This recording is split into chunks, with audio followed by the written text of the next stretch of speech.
안녕하십니까. 최영일의 시사본부 시작합니다. 자, 어제 매체를 통해 전해진 소식 중에서 가장 핫했던 인물, 자, 단연 방한을 한 무함마드 빈 살만 사우디 왕세자였죠. 자, 비공식이라고는 합니다만 세계 최고의 부호로 알려진 만수르보다 10배 많은 자산가다. 무려 2,800조가 넘는 재산을 보유했다. 이런 얘기도 화제가 됐고요. 자, 돈, 신분, 지위, 그리고 권력까지 가진 마치 동화 속의 인물처럼 이 비현실적인 존재로 다가오기도 합니다. 윤 대통령의 한남동 관저 1호 손님으로 기록되기도 했는데요. 자, 그런데요. 제가 생각하는 어제의 주인공은 수능을 마친 50만여 명의 수험생들입니다. 자, 코로나 3년차 와중에 대학 입학 시험은 조용하게 끝났고요. 또 수험생들의 분위기는 차분했습니다. 하지만 생각해보면 이게 수능만 끝났지 입시 전쟁은 이제 시작입니다. 수시, 정시, 또 추가 합격까지 완료되기까지는 한참 더 달려야 합니다. 자, 끝까지 힘내시기를 바라면서 응원을 하고요. 이 50여만 명의 우리 젊은이들의 우리 사회의 미래도 걸려있고 또 그들의 삶도 걸려있는 것이죠. 자, 빈 살만 왕세자도 우리의 수험생들도 또 지금 듣고 계시는 청취자 여러분과 저 자신도 현재 지구 위를 살아가는 이제 80억을 넘어선 지구 인간의 한 사람들일 뿐입니다. 그리고 우리의 삶은 하나하나의 가치에 그 귀천과 고하가 없는 것이죠. 자, 오늘 하루도 시사본부를 통해서 세상 돌아가는 이야기 듣고 공유하시면서 멋진 하루가 되시기를 희망해 봅니다. 최영일의 시사본부 출발합니다. 네, 1부에서는요. 오늘의 핵심 뉴스를 한입에 정리해드리는 한입뉴스 기다리고 있고요. 2부에서는 화제의 인터넷 뉴스를 다뤄보는 스트릿 뉴스 파이터, 이어서 윤태곤의 촉, 그리고 스포츠 본부가 준비되어 있습니다. 자, 1부 마지막에 신청곡을 들려드리고 있는데요. 디저트송, 오늘 듣고 싶은 노래가 있으시면 문자 샵 9730으로 자유롭게 보내주시기 바랍니다. 짧은 문자 50원, 긴 문자는 100원이고요. 자, 오늘의 디저트송 선정되신 분께는 치킨 쿠폰을 보내드립니다. 많은 참여 부탁드리겠습니다.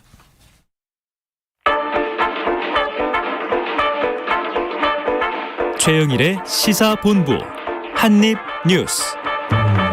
네, 오늘의 핵심 뉴스를 한입에 정리해드립니다. 한입뉴스, 박정호 오마이뉴스 기자 그리고 헬마우스 임경민 작가 나오셨습니다. 두 분 어서 오세요. 안녕하십니까. 자, 첫 번째 소식은 또다시 그렇군요. 북한이 오늘 탄도미사일을 발사했다. 자, 박 기자님 어떻게 된 겁니까?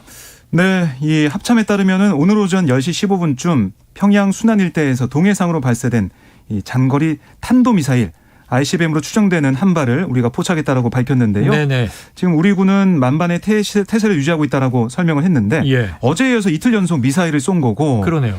그리고 이제 ICBM 미사일로 이게 도발을 감행한 것은 지난 3일 이후 15일 만입니다. 예. 그래서 우리는 NSC 상임위원회를 열어서 여기에서 대응을 좀 하고 있는 상황이고요. 특히 이제 일본에서 강하게 좀 반발을 하고 있는 그런 모습인데 이게 일본의 배타적 경제 수역 EEZ 안에 떨어진 것으로 추정이 네. 돼요.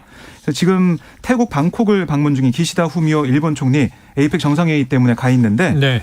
이 북한의 미사일 발사 이후에 현지에서 기자들에게 결코 이번 발사 용인할 수 없다. 북한의 미사일 발사에 항의했다. 이렇게 얘기를 했습니다. 그래요. 자, 어제는 단거리 탄도 미사일이었고 최선희 북한 외무상의 담화 이후에 2시간이 채 안 돼서 발사돼서 이 한미일 공조로 억지력을 지금 발휘하는 것에 대한 강력한 반발이다 그랬는데 오늘은 ICBM 또 일본의 배타적 경제 수역에 떨어졌다. 자, 파장을 좀 봐야겠죠? 이렇게 되면은 사실은 이게 일상화가 되는 과정인 그렇죠, 건데요. 지금. 굉장히 좀 위험한 신호로 봐야 될 것 같습니다. 네. 물론 이제 우리 국민들은 2017년 이전에는 워낙에 북한이 미사일 많이 쏘는 거를 네. 일상적으로 봐오다 보니까 조금씩 무뎌질 수가 있는데 이게 오히려 위험한 것이 이번에 얼마 전에 있었던 그 우크라이나 러시아 간의 어떤 전쟁 상황에서 폴란드로 미사일이 낙탄되는 경우가 있었던 것처럼 폴란드 주민 2명이 사망했어요. 그렇습니다. 이게 사실은 위험 수위를 높이면서 서로 티키타카를 하다 보면은 어느 순간 이게 돌발적인 일이 일어나요. 예. 그게 중동 지역으로 치면 이스라엘의 이제 가자지구나 이런 데서도 늘상 이제 군사적인 충돌이 일어나다 보니까 갑자기 큰 문제들이 이제 번지는 경우들이 있거든요. 네. 우리도 연평도 포격 사건이나 이런 어떤 돌발적인 상황들을 많이 겪어봤기 때문에 지금 이 상황을 그냥 또 쏜다. 이렇게 일상적으로 넘기면 안 되고 네.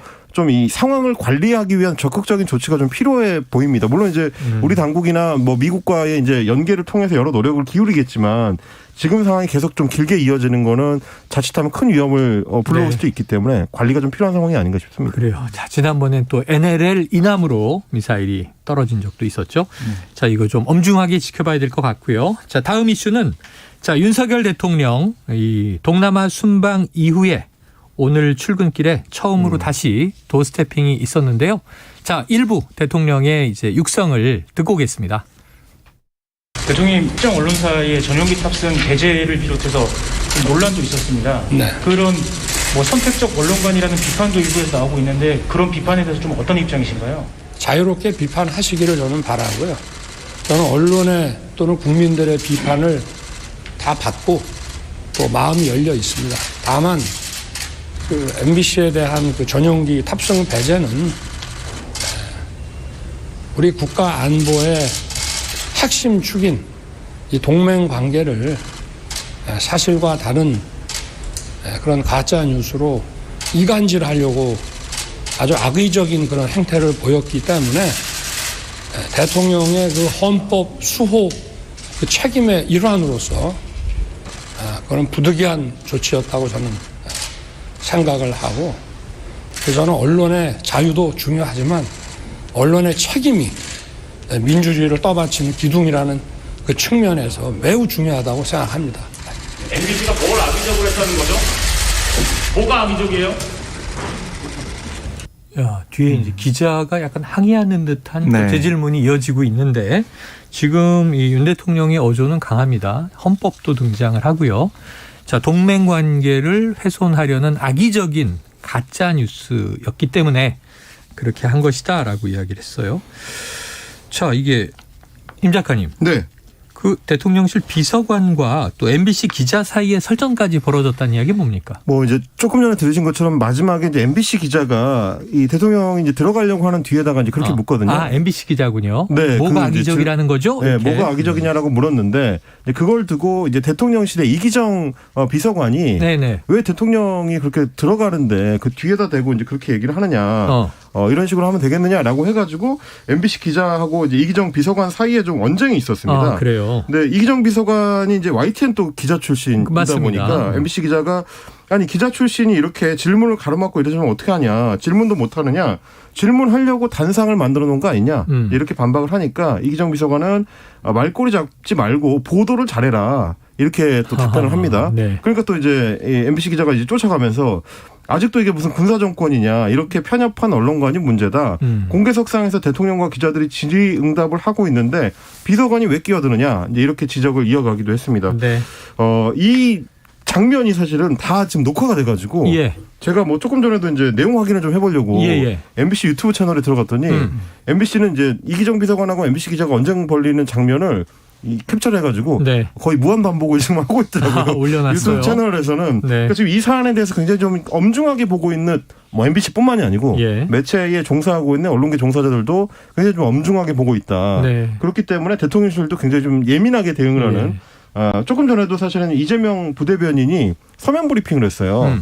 그러니까 MBC 기자가 물었지 않습니까? 뭐가 악의적이냐라고 물었더니 이재명 부대변인은 오늘 도어 스태핑 당시에 무엇이 악의적이냐는 MBC 기자의 질문에 대해 답하겠습니다. 라고 하면서 이제 항목을 하나하나 들면서 네네. 이런 부분들이 악의적이다.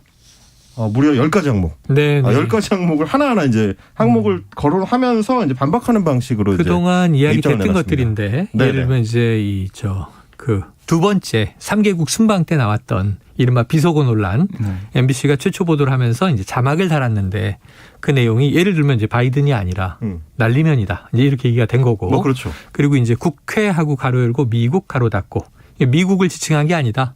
사실 김은혜 대변인 홍보수석 15시간 후에 얘기할 때는 이거는 우리나라 국회를 지칭한 것이라고 또 명확하게 찍잖아요.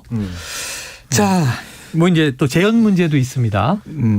근데 이제 한번 좀 짚어볼 필요는 있겠다 싶은 포인트들이 뭐 저희도 사실은 뭐 박정우 기자도 그렇지만 저도 어떻게 보면 이제 시청자들한테 정보를 전달하기 위한 일종의 저널리스트죠. 입장에서 봤을 때는 사실 대통령이 좀 답변을 해주셨으면 좋겠어요. 그러니까 이렇게 이재명 부대변인이 나와서 네네. 뭐가 악의적이냐고 묻는 MBC 기자한테 간접적으로 답변하는 방식 말고 지금 이제 가짜 뉴스라고 대통령이 규정을 했기 때문에 네. 그러면 실제로는 어떻게 발언을 했는지를 국민들한테 한번 좀 밝혀줄 필요가 있거든요. 네네네. 왜냐하면 이제 김은혜 홍보수석 같은 경우는 그 다음 날, 그 당일날 바로 이제 답변을 했던 게 이 XX들이라는 거는 이제 우리 국회를 지칭하는 거였다라고 이제 얘기를 했고요. 그 다음에 이제 바이든이 아니고 날리면이다. 이거를 대통령실에서 공식적으로 답변을 했는데 네. 지금 대통령은 그것도 아니라는 거지 않습니까? 사실은 지난 국회 시정연설 때 야당 의원이 그 질문하니까 그런 적 없습니다. 이게 그렇습니다. 답변이었거든요. 네, 그렇게 되면 국민들은 이 의문 속에 계속 빠지게 되는 거예요. 네네. 그러면 대통령 본인은 실제로 뭐라고 말을 했다는 것이냐. 네네. 그러니까 가짜 뉴스냐 아니냐를 가르려면 가장 명확한 거는 대통령이 실제로 어떤 말을 했는지를 알 수 있게 해줘야 그걸 가지고 판단 잣대를 삼아서 이게 가짜 뉴스다 아니다를 이제 국민들이 알 수가 있는데 그 부분을 대통령이 직접 답변을 안 하다 보니까 계속 이렇게 그래요. 전원의 형태로만 가는 거 조금 문제가 있어 보이고요. 그 다른 무엇보다도 대통령이 오늘 위헌적이라고 한 거나 마찬가지거든요. 네네네. 헌법소에 기반해서 차원에서 MBC에 대해서 그런 조치를 했다는 거기 때문에 그걸 뒤집어서 보면 MBC라는 방송사에 종사하는 사람들은 위헌적 세력이 되는 겁니다. 이거 굉장히 심각한 얘기예요. 네네. 근데 사실 MBC가 한 거라고는 다른 방송사들과 마찬가지로 해당 발언을 영상을 잘라서 거기에 자막을 달아서 내보낸 거고 네. SBS의 주영진 앵커가 얘기했다시피 이제 다른 방송사들도 자막 내용은 다 같았거든요. 네네네. 그럼 왜 하필 MBC만 위헌적인 세력이라고 대통령이 직접 언급을 하게 된 건지 이런 부분에 대해서는 조금 더 명확한 설명이 필요하다. 이게 네. 지금 그냥 도어스태핑에서 잠깐 대통령이 그렇게 규정하면 나머지 언론사들이 아 그렇구나라고 이제 넘어갈 수 있는 수준의 문제는 아니거든요. 이게. 알겠습니다. 그런데 네, 그리고 이제 또 한 가지 질문이 있었는데요. 또 한 가지 질문이 있었어요. 네, 그러니까 캄보디아에서 인도네시아 발리로 이동하는 전용기에서 네네. 그 채널A 기자와 CBS 기자 따로 두 명. 면담한 그 부분에 대한 질문도 있었어요. 그래서 기자가 이제 부적절한 비판이 있다라고 물어보니까 윤 대통령은 개인적인 일입니다. 취재에 응한 것도 아니고라고 말을 했습니다. 그래서 이어지는 질문이 전용기는 공적인 공간이지 않나라고 질문이 이어졌는데 거기에 대해서 윤 대통령이 뭐 다른 질문 또 없으십니까? 이렇게 하면서 말을 돌리는 모습을 보였습니다. 네네. 자, 지금 이 사태는 지금 순방의 내용 또 순방의 성과와 관계없이 순방 전에 이제 전용기 탑승 배제로 이제 비롯이 돼서 언론 탄압이냐 아니냐 지금 뭐 또 대통령과 대통령실의 기류 또 정부와 이제 집권 여당의 기류도 굉장히 강해요.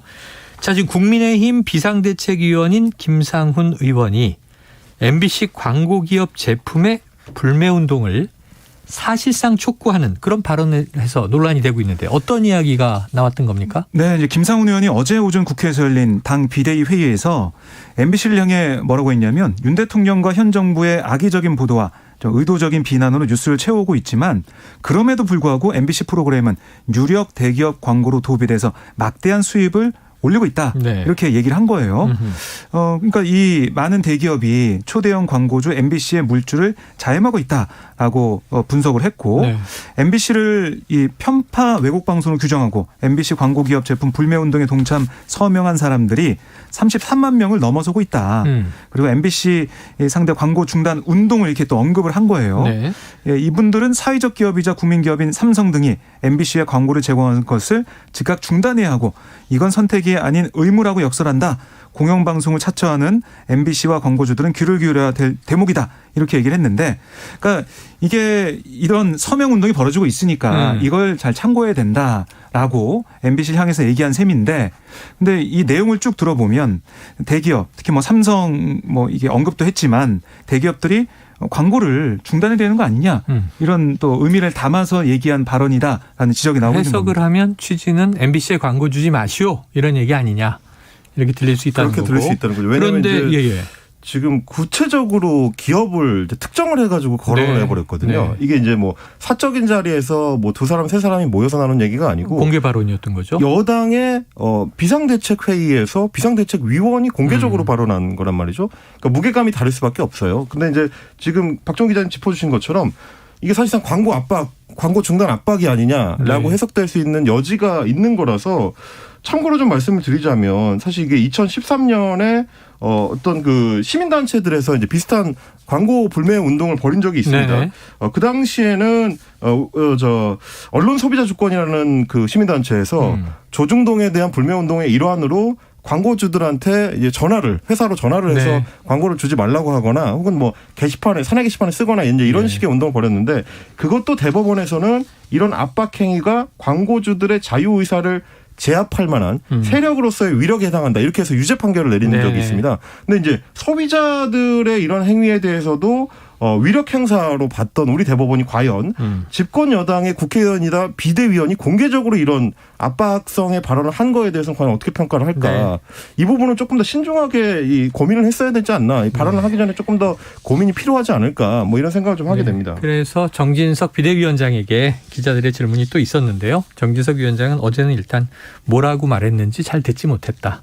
당론이냐 이렇게 물었는데 회피하는 이제 이야기를 했고요. 회의 때 좀 집중을 하셔야 될 것 같네요. 자, 다음 이슈로 넘어가 보겠습니다. 어제 뭐 계속 화제가 됐죠. 오죽하면 제가 오프닝에 썼겠습니까마는. 사우디의 무함마드 빈 살만 왕세자. 그런데 어제 좀 특이했던 게 낮에 말이죠. 이 윤 대통령이 최근에 입주한 한남동 관저에서 행사가 있었어요. 네. 그러니까 첫 손님이었습니다. 1호 손님이죠. 그렇습니다. 그래서 빈살만 이 왕세자가 이곳을 찾아가지고 뭐 이렇게 긴 시간, 뭐 3시간 가까이 3시간 넘는 시간 동안 오찬을 함께 하고 또 여러 가지 대화도 나누고 윤 대통령과 빈살만 왕세자가 따로 또 대화하는 시간도 있었거든요. 그래서 어떻게 보면은 좀 귀한 이 손님으로 대접을 했다라고 볼 수가 있겠습니다. 이 자리에서 윤 대통령은 사우디는 우리 경제 에너지 안보의 핵심 동반자다 이렇게 말을 했고 빈살만 왕세자는 에너지 방위산업 또 인프라 건설 이런 분야에서 한국의 협력 이걸 좀 획기적으로 강화하고 싶다 이렇게 화답을 했습니다. 그래서 결국에는 이 빈살만 이 왕세자 아까 언급하셨지만 만수르보다도 재산이 10배나 많다고 하니까 어마어마한 거잖아요. 이 사우디의 여러 가지 건설 사업, 발전 사업에 있어서 우리 정부가 얼마나 우리 기업들이 얼마나 좀 참여할 수 있을지 이게 좀 관건이기 때문에 어제도 여기 좀 심혈을 좀 기울이는 모습을 볼 수가 있었습니다. 네, 이른바 뭐 또 700조의 예산이 뭐 들어가는 네옴시티. 서울시 면적의 44배라고 하는데요. 여기에 또 이제 우리 기업들이나 정부의 관심이 커요. 어제 굉장히 좀 놀라운 장면이 벌어졌는데 지금 이제 빈살만 왕세자 뭐 사실은 이제 이름은 전체적으로 굉장히 길죠. 무하마드 빈살만 알 사우드거든요. 그게 이제 이름은 원래는 무하마드고. 그렇죠. 이제 빈살만은 이제 살만 왕의 아들이다. 그렇죠. 이런 거고 이제 왕가로 치면 사우드 왕가다 이런 의미인데 줄여서 이제 미국에서는 MBS라고 합니다만 굉장히 중요한 인물이다 보니까 롯데 소공 호텔에 이제 묵으면서 뭐 객실을 뭐 400개를 빌리고 뭐 이랬다고 하는데 거기로 자기가 다 이제 일정을 쪼개서 만나기가 어려우니 한국의 주요 기업의 총수들을 불렀어요. 근데 정말 마치 그 영화제 레드카펫을 하듯이 각 재벌 기업의 총수들이 속속 차에서 내리는 장면들이 어제 막 카메라에 찍혔더라고요. 삼성의 이재용 회장이죠, 이제. 그렇습니다. 삼성전자의 이재용 회장 그리고 뭐 현대차 그룹의 정의선 회장 뭐 이런 분들이 줄줄이 다 이제 SK 모여서 회장. SK 최태원 회장도 이렇게 될 수밖에 없는 게 말씀하셨던 네옴시티 프로젝트라는 게 이게 사우디에서 발표하기로는 한 670조 원 정도 규모의 사업 예산을 들여서 도시 인프라를 구축하는 사업인데요. 그 규모 자체가 어마어마합니다. 일단 뭐 높이가 한 500m 정도. 그러니까 우리의 지금 이제 롯데 서울타워 정도 되는 높이의 건물을 약 170km 연장으로 쭉 이어서 연결하는 거대한 건설 프로젝트가 되다 보니까 그리고 또 이제 거기에 들어가는 발전 시설이나 이런 것들은 대부분 또 신재생 에너지 중심으로 하겠다. 그러면 이제 관련된 우리 기업들 입장에서는 그야말로 달려들 수밖에 없는 어마어마한 자금이 들어가는 사업이라서 그러니까 주요 기업 재벌 회장들이 다 왔고요. 그래서 어제 체결된 그 MOU 양해각서만 해도 계약까지 포함해서 한 26건 정도 된다고 하니까 그래서 총액 뭐 한 40조 원 정도 된다. 뭐 이런 얘기가 지금 나오는 큰 지켜봐야겠죠. 손님이 왔던 셈이죠. 일단은 뭐 양해각서 MOU가 본계약으로 또 가는 경우도 있고 못 가는 경우도 있습니다. 끝까지 지켜봐야 될 것 같고요. 두 분 목소리에서도 박정호 기자님 아까 뭐 만수르의 재산 10배다. 우리 임 작가님 뭐 소공동 롯데호텔 400개 객실 빌렸다. 부럽습니까? 부러우십니까? 그 개인이 부러운지 모르겠지만 다만 이제 저희 한 가지만 좀 지적을 드리고 싶은 게 이게 이제 너무 장밋빛 전망만 내놓으면은 나중에 실망할 수도 있다는 지적도 있습니다. 이 왜냐하면 2019년에도 빈 살만 왕세자가 왔을 때 우리하고 한 10조 원 정도 규모의 MOU를 8개를 체결을 했는데 그중에 3년 지난 지금까지 실제로 추진되는 건 한 4개 정도 돼요. 그리고 이제 그 추진되고 있는 4개는 대부분 원래 우리가 강점을 갖고 있는 석유 화학 쪽의 네네. 이제 사업들이기 때문에 아마 이렇게 많이 MOU를 뿌려놓고도 실제 우리와 진행하는 계약들은 어쩌면 우리가 예상한 것보다는 규모가 좀 작을 수도 있다. 네네. 그리고 이제 네옴시티 프로젝트 자체가 올해 7월에 발표가 되긴 했습니다만 그 직후에 이제 서구권에서는 현실성이 없는 판타지다. 이제 이런 식의 지금 비판적인 시각들이 많기 때문에 이 프로젝트를 실제로 추진할 수 있을지 그래요. 거기에 우리가 얼마나 참여할 수 있을지는 조금 더 시간을 두고 지켜봐야 될 것 같습니다. 네, 사막 복판에 서울시의 뭐 40배 면적이 넘는 완전히 인공도시 스마트 시티를 만든다 이런 얘기입니다. 지켜보도록 하죠. 자, 이 금요일입니다. 점심시간 교통 상황 알아보고 이어가도록 하겠습니다. 교통정보센터의 정현정 리포터 나와주세요. 네, 기온이 빠르게 오르면서 온화한 늦가을 날씨를 보이고 있습니다. 다만 저녁 퇴근길 무렵에는 해가 지면서 기온이 빠르게 떨어지면서 무척 쌀쌀해지겠습니다. 심한 온도 변화에 대비한 복장 챙기시고요. 점심시간이 되면서 정체와 사고 구간 늘었습니다. 앞차와의 안전거리 유지하면서 조심 운전 필요할 텐데요. 먼저 경부고속도로 서울 방향으로는 동탄분기점 부근 2차로에서 버스 관련 사고가 나서 처리하고 있습니다. 이 영향으로 오산 나들목에서 동탄분기점까지 정체고요. 양재에서 반포까지 천천히 갑니다. 반대 부산 쪽으로는 잠원에서 서초까지 정체고요. 신갈분기점에서 수원까지도 밀립니다. 영동고속도로는 강릉으로 가는 길이 많이 막히고 있습니다. 군포에서 부곡까지 밀리고 있고요. 용인에서 양지터널까지도 천천히 갑니다. 상주 영천간 고속도로입니다. 영천 쪽은 신영 나들목 부근 1차로에서 화물차 관련 사고가 나서 처리하고 있고요. 중부 내륙고속도로 양평 방향으로 고령분기점 부근에서 남성주 부근까지 2차로를 막고 작업 중입니다. 이 영향으로 뒤쪽으로 많이 막히니까요. 안전 운행하시기 바랍니다. KBS 교통정보센터에서 정현정이었습니다.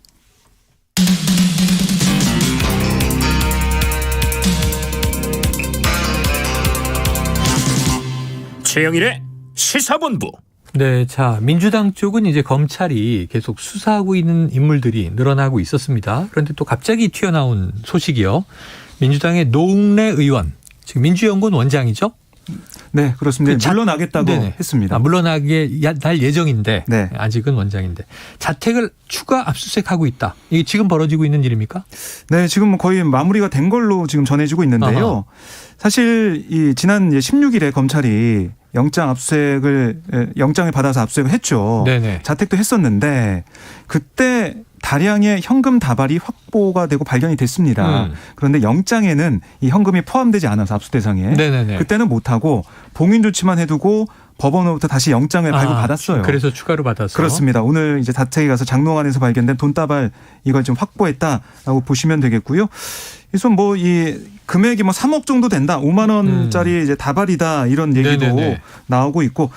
이 일부 이 돈다발은 특정해서 이름이 적힌 봉투 안에 들어 있었다 이런 것도 좀 알려주고 있는데 검찰은 이 노 의원이 보관하고 있던 현금에 지금 이 사업가 박모 씨, 그러니까 원래 이 혐의를 두고 있었던 게 사업가 박모 씨 측으로부터 노 의원이 2020년 2월부터 11월까지 6천만 원 수수했다. 이 혐의를 지금 검찰은 두고 있는 건데 이 돈다발 안에 박 씨의 돈이 섞였을 가능성을 두고 네. 출처 확인에 나서겠다라는 얘기를 하고 있는 겁니다. 그래요. 하지만 여기에 노 의원은 이게 부의금이나 출판 기념에서 나온 돈이다. 그게 뭐 어디서 부정하게 받은 돈이 아니다라고 부인을 하고 반박을 하고 있습니다. 네, 입증의 문제가 또 남아 있겠죠.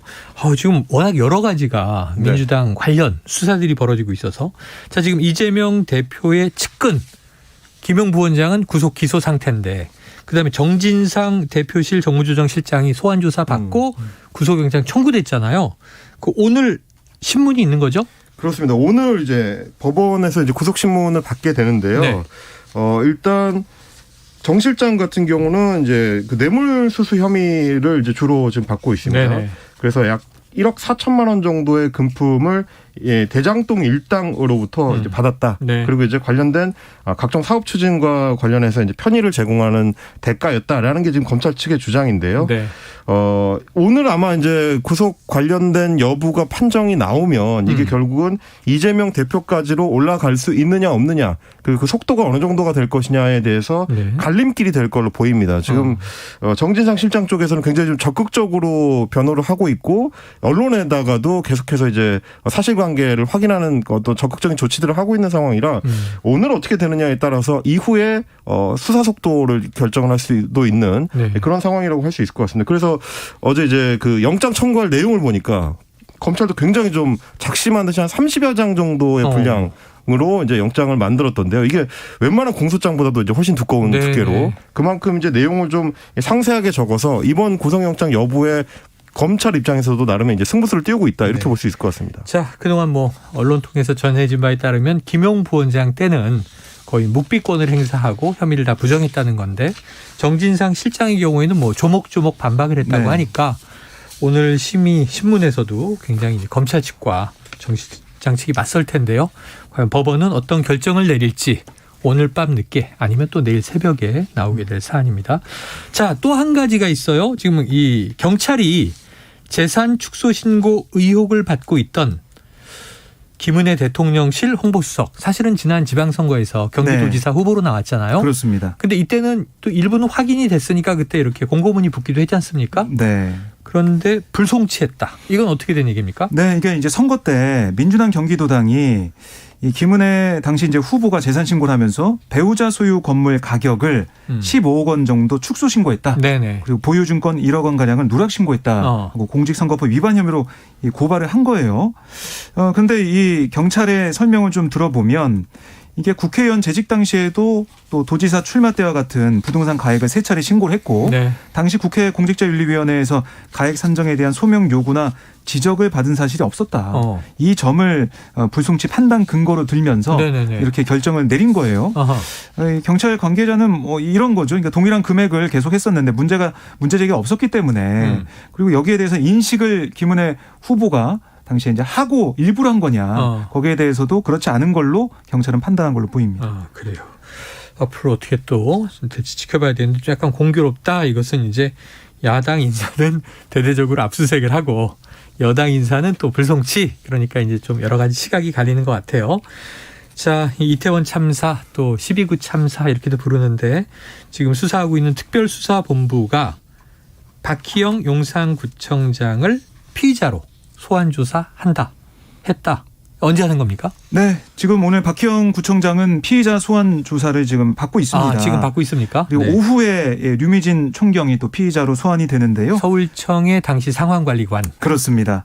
그러니까 오늘 서울경찰청 마포수사청사에 박 구청장이 오늘 오전 9시 50분에 도착을 했는데 네. 기자들이 여러 가지 물어봤어요. 뭐 참사 전 대비가 부족했다고 인정하냐, 자진 사퇴할 의사가 있느냐 물어봤는데 여기에 대해 박 구청장은 성실히 조사받겠다 이렇게만 얘기하고 네. 조사실로 올라갔습니다.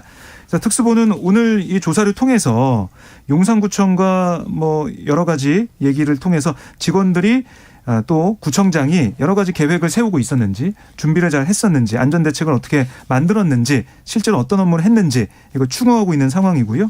그 류미진 이 총경 같은 경우도 오늘 출석하게 되면 참사 당일에 서울경찰청 상황관리관 당직 근무를 하면서 근무 장소를 이탈하고 상황관리를 총괄할 의무를 저버린 혐의, 그러니까 직무유기 혐의로 계속해서 오늘 또 수사하겠다 이렇게 얘기하고 있습니다. 네, 자 그동안 경찰의 특수본의 수사가 네. 주로 뭐 이 경찰과 소방 그리고 이제 현장 중심으로 전개되다 보니까 이게 이제 야당 쪽에서는 꼬리 자르기 아니냐, 윗선은 왜 안 하느냐. 그런데 보니까 어제 특수본이요 행안부하고 서울시청에 대해서 압수수색을 했어요. 네. 임 작가님 그렇다면 이제 윗선 수사가 좀 본격화될까요? 그렇게 보기는 아직까지는 좀 이른 것 같습니다. 네네. 어제 일단 말씀하신 것처럼 한 12곳 정도 추가 압수수색을 했는데 재난안전관리본부 같은 이제 행안부 소속의 사무실들이 대상이었고 서울시청 이런 곳들이 집중적인 이제 압수수색 대상이긴 했는데 문제는 지금 이제 여론이 관심을 갖고 있는 이상민 장관의 집무실은 이번 압수수색 대상에서 이제 빠져 있었기 때문에 결국은 이번 압수수색도 결국 윗선을 겨냥한 압수수색이 아니라 실무 직원들을 겨냥한 거 아니냐. 네. 지금 이런 좀 우려가 좀 나오고 있는 상황입니다. 그러니까 그래요. 지금 뭐 경찰이나 혹은 뭐 소방이나 용산구청을 향해서 대부분의 것들이 보고가 제대로 이루어지지 않았다라는 쪽에 초점을 맞춘 네네. 보도들이 많이 나오고 있기 때문에 네네. 혹시 이제 행안부 압수수색을 통해서도 결국 일선 직원들이 장관한테 보고가 이제 신속하게 이루어지지 않았다는 쪽으로 초점을 맞추게 되면 네네. 여기도 지금 마찬가지로 결국 꼬리 자르기를 한다라는 쪽에 이 초점이 맞춰질 수가 있는 거라서 그래요. 당분간은 조금 더 지켜봐야 되겠습니다만 특수본이 아직까지는 행안부 장관까지 올라가는 수사에 적극적인 의사를 갖고 있는 걸로는 보이지 않는 상황입니다. 알겠습니다. 자, 이 민주당은요, 이 이태원 참사 국정조사 특위입니다. 명단을 발표했는데, 자, 박 기자님 어떤 인물들이 들어있나요? 네, 오늘 민주당이 발표한 명단을 보면 우상호 의원이 위원장으로 네. 지금 임명이 된 상황입니다. 국정조사 특위위원장. 그렇습니다. 그래서 민주당 의원은 이제 총 9명인데요. 네. 김교웅 간사로 이제 선임이 됐고요. 그다음에 그 이어서 이제 진선미, 권칠승, 조웅천, 천준호, 이해식, 신현영, 윤건영 의원 이렇게 참여를 하게 됐어요. 특히 이제 우상호 의원이 왜 위원장으로 낙점됐느냐 여기에 대해서 민주당의 설명은 박근혜 정부 당시 원내대표를 맡아서 이제 국정농단 사태, 국정조사를 지휘한 경험이 있다. 이 점을 높게 산 그런 상황이고요. 또 위원들의 이제 면면을 보면 뭐 내각이나 청와대, 뭐 지자체에 근무한 경력을 좀 바탕으로 네. 선임을 했다 이렇게 얘기를 하고 있습니다. 아울러 이제 정의당에서는 장희영 의원, 기본소득당에서는 용해인 의원이 특위위원으로 참여한 걸로 지금 알려주고 있어요. 이렇게 민주당 1명, 정의당 1명, 기본소득당 1명, 그리고 국민의힘 위원 7명 이렇게 총 18명으로 특위를 구성하겠다라는 게 지금 야당의 생각인데 국정조사를 지금 국민의힘은 거부하고 있는 상황이라서 우선 야3당 위원 11명이 먼저 개문 발차할 수도 있다. 이런 얘기가 민주당 사이에서 나오고 있습니다. 네, 국민의힘 자리는 비워놓고는 있는데 여당이 참여할지는 아직 미지수고요. 이제 민주당 의원의 라인업을 보면 이제 의도를 좀 읽을 수가 네네네. 있는데 뭐 조금 전에 이제 우상호 위원장 말씀해 주셨습니다만은 윤건영 의원 같은 경우는 청와대 국정상황실장을 지냈고요. 조응천 의원 같은 경우는 청와대 공직기강 비서관 네네. 출신입니다. 그러니까 이제 대통령실에서 조치를 제대로 했는지를 아마 따져볼 것 같고 그리고 이해식 의원은 강동구청장 출신이라서 네네. 용산구의 이제 문제 그리고 천 의원 같은 경우는 천준호 의원 같은 경우는 서울시장 비서실장 출신이니까 이거는 네. 아마 서울시의 조치를 겨냥할 것 같고요. 그리고 의사 출신인 신현영 의원이 들어가 있는 것도 응급조치 관련된 문제들 네. 이렇게 좀 라인업을 각 파트에 맞춰서 좀 구성한 걸로 보입니다. 알겠습니다. 지금 여당 자리 비워놨는데 이게 맞춰질지 지금 다음 주 24일 본회의가 아마 데드라인이 될 것 같은데 그 사이에 뭐 극적 여야 합의 타결이 될지 아니면 평행선을 긋다가 이 야당이 단독 개문발차할지 지켜봐야 될 것 같습니다. 끝으로 들어와 있는 소식은 이제 경기도 광역버스 입석 금지 첫날 우려했던 출근 대란은 없었다. 이런 소식까지 들어와 있네요. 자, 한입뉴스 오늘은 여기서 정리하도록 하겠습니다. 박정호 오마이뉴스 기자, 헬마우스 임경빈 작가 수고하셨습니다. 고맙습니다. 자, 오늘의 디저송은요. 너무 좋은 노래가 들어와 있네요. 청취자 8436님 바람이 불어오는 곳 익숙한 노래실 텐데 오늘은 제1의 빛의 버전으로 듣도록 하겠습니다. 어제 시험 본 수험생들 그리고 지금 저처럼 힐링이 필요한 분들과 듣고 싶어서 신청해요. 잠시지만 힐링의 시간이 되시길 바라고요. 저는 2부로 돌아오겠습니다. 바람이 불어오는 곳 그곳으로 가네 그대의 머릿결 같은 나무 아래로 덜컹이는 기차에 기대어 너에게 편지를 쓴다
계신 곳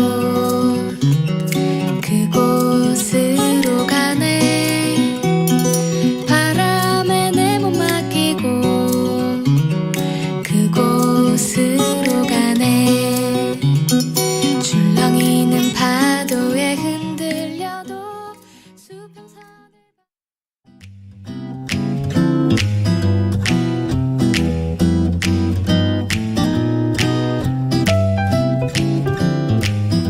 안녕하세요. 바른말 고운말입니다. KBS 1텔레비전에서 방송되고 있는 우리말 겨루기에서 나왔던 문제를 짚어보겠습니다. 오늘은 뜻풀이를 듣고 거기에 해당하는 표현을 맞히는 문제입니다. 고유어 형용사고요.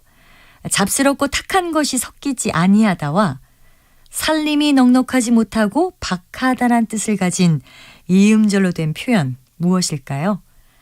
출연자의 답에는 막다와 박다가 있었는데 이 중에서 정답은 막다입니다. 형용사 막다에는 여러 가지 의미가 있는데요. 가장 기본적인 뜻은 뜻풀이로 처음에 나왔던 잡스럽고 탁한 것이 섞이지 아니하답니다. 물이 맑다, 맑은 공기를 마시다 같이 우리가 평범하게 말하는 것들이죠. 자, 그렇다면 뜻풀이에 나왔던 것처럼 형용사 막다에 살림이 넉넉하지 못하고 박하다란 뜻도 있었나? 의문이 드실 것 같습니다. 처음 들어본 분들도 계실 것 같은데요. 이런 뜻으로 쓰이면 이 맑은 살림에 식구는 많아서 살기가 참 고단하다 이렇게 표현할 수 있습니다. 이 말은 넉넉하지 못한 살림에 식구가 많아서 사는 것이 힘들고 고단하다는 뜻이죠. 그리고 막다를 말다로 잘못 발음하는 경우도 있는데요. 겹받침 리을 기역은 닭처럼 단독으로 쓰이거나 막다나 박다와 같이 자음 앞에 쓰일 때는 기역만을 발음해서 막다, 박다로 발음한다는 것 기억해 두시면 좋겠습니다. 바른말 고운말 아나운서 변희영이었습니다.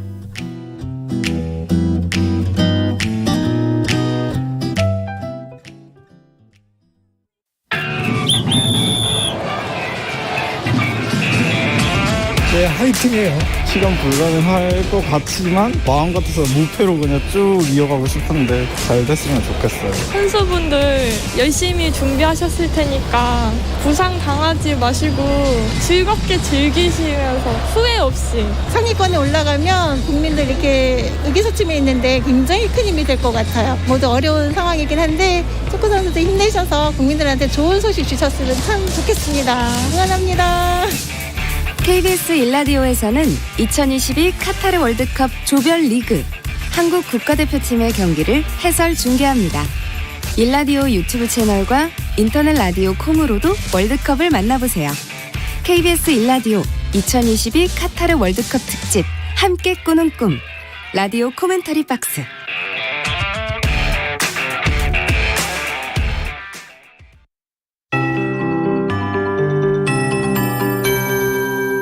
KBS 58분 날씨. 맑은 하늘에 햇살이 온화하게 내려오고 있습니다. 아침에 5도로 출발한 서울이 한낮에 17도까지 오르면서 평년 기온을 7도가량 웃돌겠고요. 대전 19도, 강릉 제주 20도, 광주와 부산은 21도 안팎까지 오르겠습니다. 낮 동안 햇살이 포근하지만 밤이 되면 또 빠르게 쌀쌀해지니까요. 옷차림에 유의하시기 바랍니다. 아직 춘천엔 옅은 안개가, 수원에 먼지 안개가 끼어 있습니다.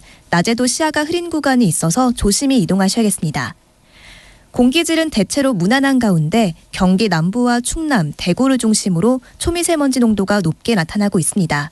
오후엔 대기 확산으로 먼지가 차차 옅어지겠고 내일은 전국의 공기질이 깨끗하겠습니다. 오후부터 제주도 남쪽 바깥 먼바다엔 바람이 강해지겠습니다.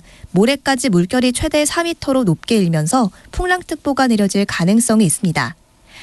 주말에도 일교차 큰 늦가을 날씨가 이어질 텐데요. 다만 내일 하늘에 구름이 많다가 점점 흐려지겠고요. 강원 남부, 경북 동해안으로 빗방울이 떨어지는 곳이 있겠습니다. 제주도는 주말 동안 비 소식이 있습니다. 내일 오후부터 모레 오후까지 5에서 20mm의 비가 가끔씩 오겠고 그 밖의 지역은 일요일에 맑은 하늘을 되찾겠습니다. 지금 서울의 기온은 15.8도, 습도는 47%입니다. 박다효입니다.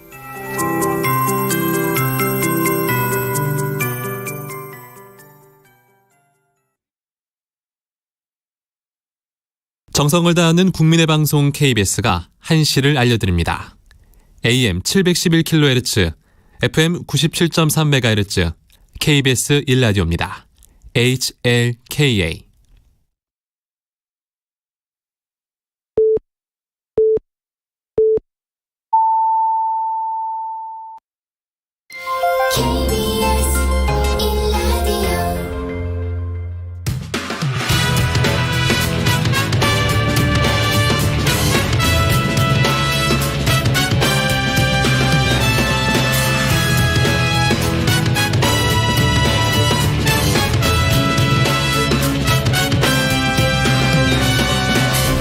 KBS 1라디오 최영일의 시사본부.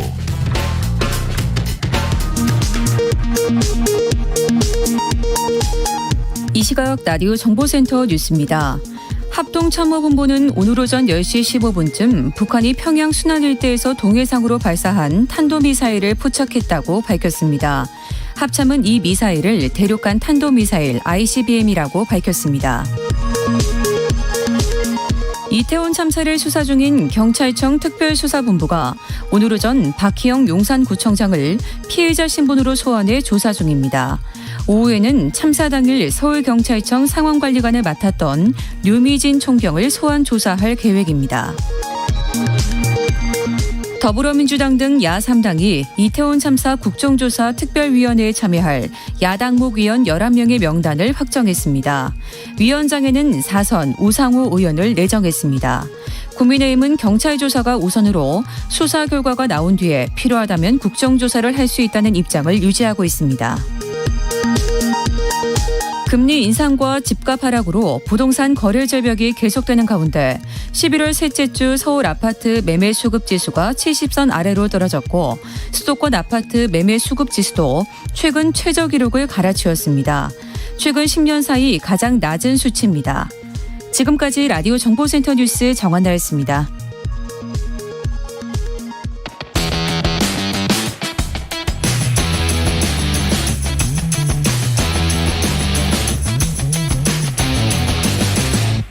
최영일의 시사본부. 네, 인터넷에서 화제가 됐던 뉴스를 다뤄보는 스트릿 뉴스 파이터 시간입니다. 스픽스의 박영식 에디터를 모셨습니다. 어서 오세요. 반갑습니다. 자, 어제가 수능이었는데 관련 내용부터 좀 만나보죠. 네. 필적 확인 문구. 네. 이게 화제였다고 하는데 이게 뭐예요? 그렇습니다. 최영일 선생님 때는 없었죠, 이런 게? 없었죠. 사실 저도 시험 볼 때는 없었습니다. 네네. 이 필적 확인 문구는 수험생이 매 과목 답안지에 자필로 적어야 되는 문구인데요. 네네. 2005학년도 수능에서 대리 시험 같은 이제 부정행위가 대규모로 적발된 이후에 아하. 수험생 본인 확인을 강화하기 위해서 도입이 된 겁니다. 네. 2006학년도 6월 모의평가에 생긴 첫 필적 확인 문구는 윤동주의 시 서시의 한 대목인 다들 아실 거예요. 하늘을 우러러 한 점 부끄럼 없기를 이었습니다. 네네. 부정행위 방지 차원에서 도입됐다는 게 느껴지는 문구이긴 합니다만 최근에는 이제 격려하는 메시지들을 많이 담고 있는데요. 그래서 이번에는 예. 한용운의 시 나의 꿈 중 한 구절이었다고 하는데 이게 또 화제였어요. 네. 나의 꿈은 맑은 바람이 되어서였습니다. 아, 잔잔하니 참 좋죠. 그럼 요 시를 이렇게 자필로 쓰는 거예요? 아, 그렇습니다. 한 글자 한 글자 자필로 쓰는 겁니다. 시험지 위에. 그렇습니다. 필적 감정을 해서 그렇죠. 문제가 생겼을 때 네. 본인인지 아닌지를 필적으로도 확인한다. 비교를 한번 해보려고 만든 제도였습니다. 아니, 증도 제시하고 수험표도 있고 한데 야, 참 철저하죠. 아니, 식기는 너무 좋은데요. 네네. 이게 용도가 네네. 부정행위 방지를 위해서 또 이렇게까지 한다는 게 네네. 저희 때는 없었는데 좀 씁쓸하기도 하네요. 나름의 원칙은 있습니다. 네. 한국교육과정 평가안이 밝히는 내용을 토대로 보면 출제위원단이 국내 작가 작품 중에서 가급적 밝은 내용, 맑은 내용, 희망, 이런 밝은, 맑은, 희망 이런 단어들이 포함된 문구를 골라서 정한다고 하고요. 당연히 응시생 본인의 필적을 식별할 수 있는 기술적인 요소도 갖춰야 되기 때문에 신중하게 그렇겠죠. 선택을 한다고 해요. 네. 글자 수는 12자에서 19자까지고요. 사람마다 쓰는 방법이 달라서 필체가 드러나는 자음, 리을, 미음, 비읍 중에 2개 이상이 또 들어가야 된다고 합니다. 네. 실제 사례들 제가 처음에 생겼던 거 소개를 해드렸는데 네. 2019학년도와 2021학년도가 인기가 많았어요. 네.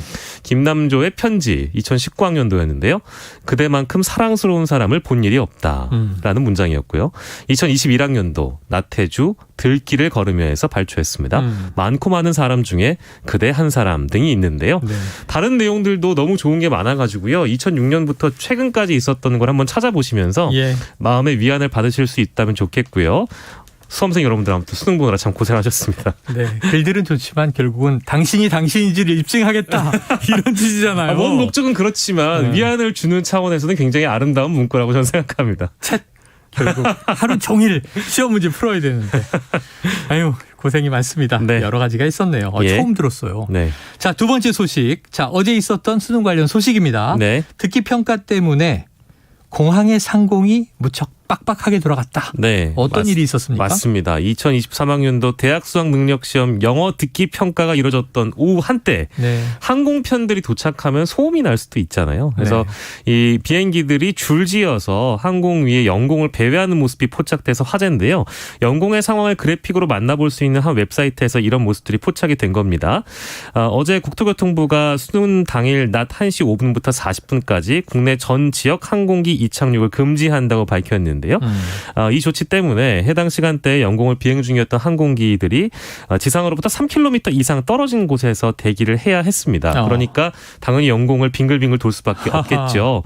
그 사이트를 확인을 해보니까 제주도를 중심으로 착륙하지 못한 항공편들이 둥글게 궤적을 그리면서 상공을 드라이브 했습니다. 네. 일부 항공기는 제주도 해상을 타원형으로 선회하거나 팔자 모양으로 가르면서 시간을 보내기도 했다고 하고요. 네.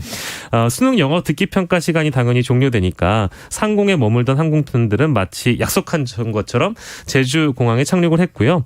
제주공항에서 대기 중이던 항공편들은 당연히 이륙하기 시작했다고 하는데 국토부에 따르면 국제선 18편, 국내선 59편, 총 77편의 운항 시간이 듣기 평가 앞뒤로 조정됐다고 하니까 수능 때문에 생긴 이색적인 풍경일 수 있겠습니다. 이색적인 풍경인데 이게 항공사 입장에서 생각해 보면요.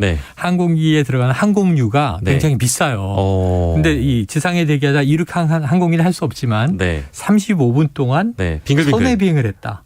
그럼 아마 또 상당한 기름을 소비했으므로 아마 이제 비용이 많이 증가됐다. 항공사들은 또 푸념을 하겠네요. 참아주세요. 사람들의 인생이 걸려 있습니다. 맞아요. 저도 듣기 평가했던 기억이 생생해요. 아직도 그 문장이 떠오릅니다. 자, 다음 소식 만나보죠. 어제 전주의 한 대학교 익명 온라인 게시판 앱에 대학교 건물에 폭탄을 설치했다? 야, 이게 허위 글이었고 대학생이 올렸다고 하는데 이 범행은 왜 저지른 거예요? 다른 학생의 갈등 때문에 이런 범행을 저질렀다고 하니 황당한데요. 그러네요. 내용을 보면 지금 전북경찰청 사이버범죄수사대가 정보통신망 이용 촉진 및 정보보호 등에 관한 법률 위반, 위계에 의한 공무집행 방해 등의 혐의로 이 대학생 A씨를 붙잡아 조사하고 있는데요. 어제 그야말로 진짜 SNS에서는 폭발적으로 이 내용 때문에 네티즌들이 주목을 했던 내용인데요.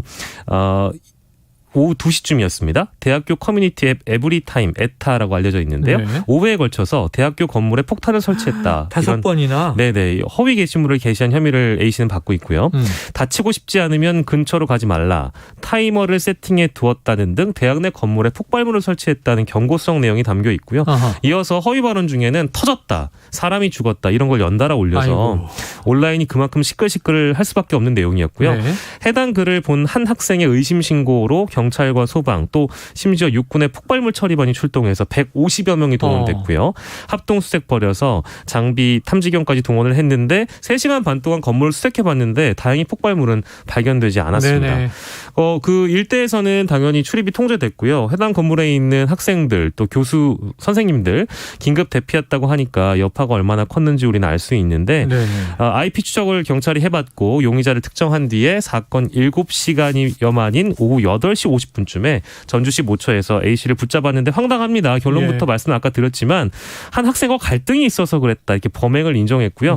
구체적인 진술은 하지 않은 것으로 일단 알려지고 있어서 갈등이 왜 이런 거짓말로 번졌는지 이해가 되지 않습니다.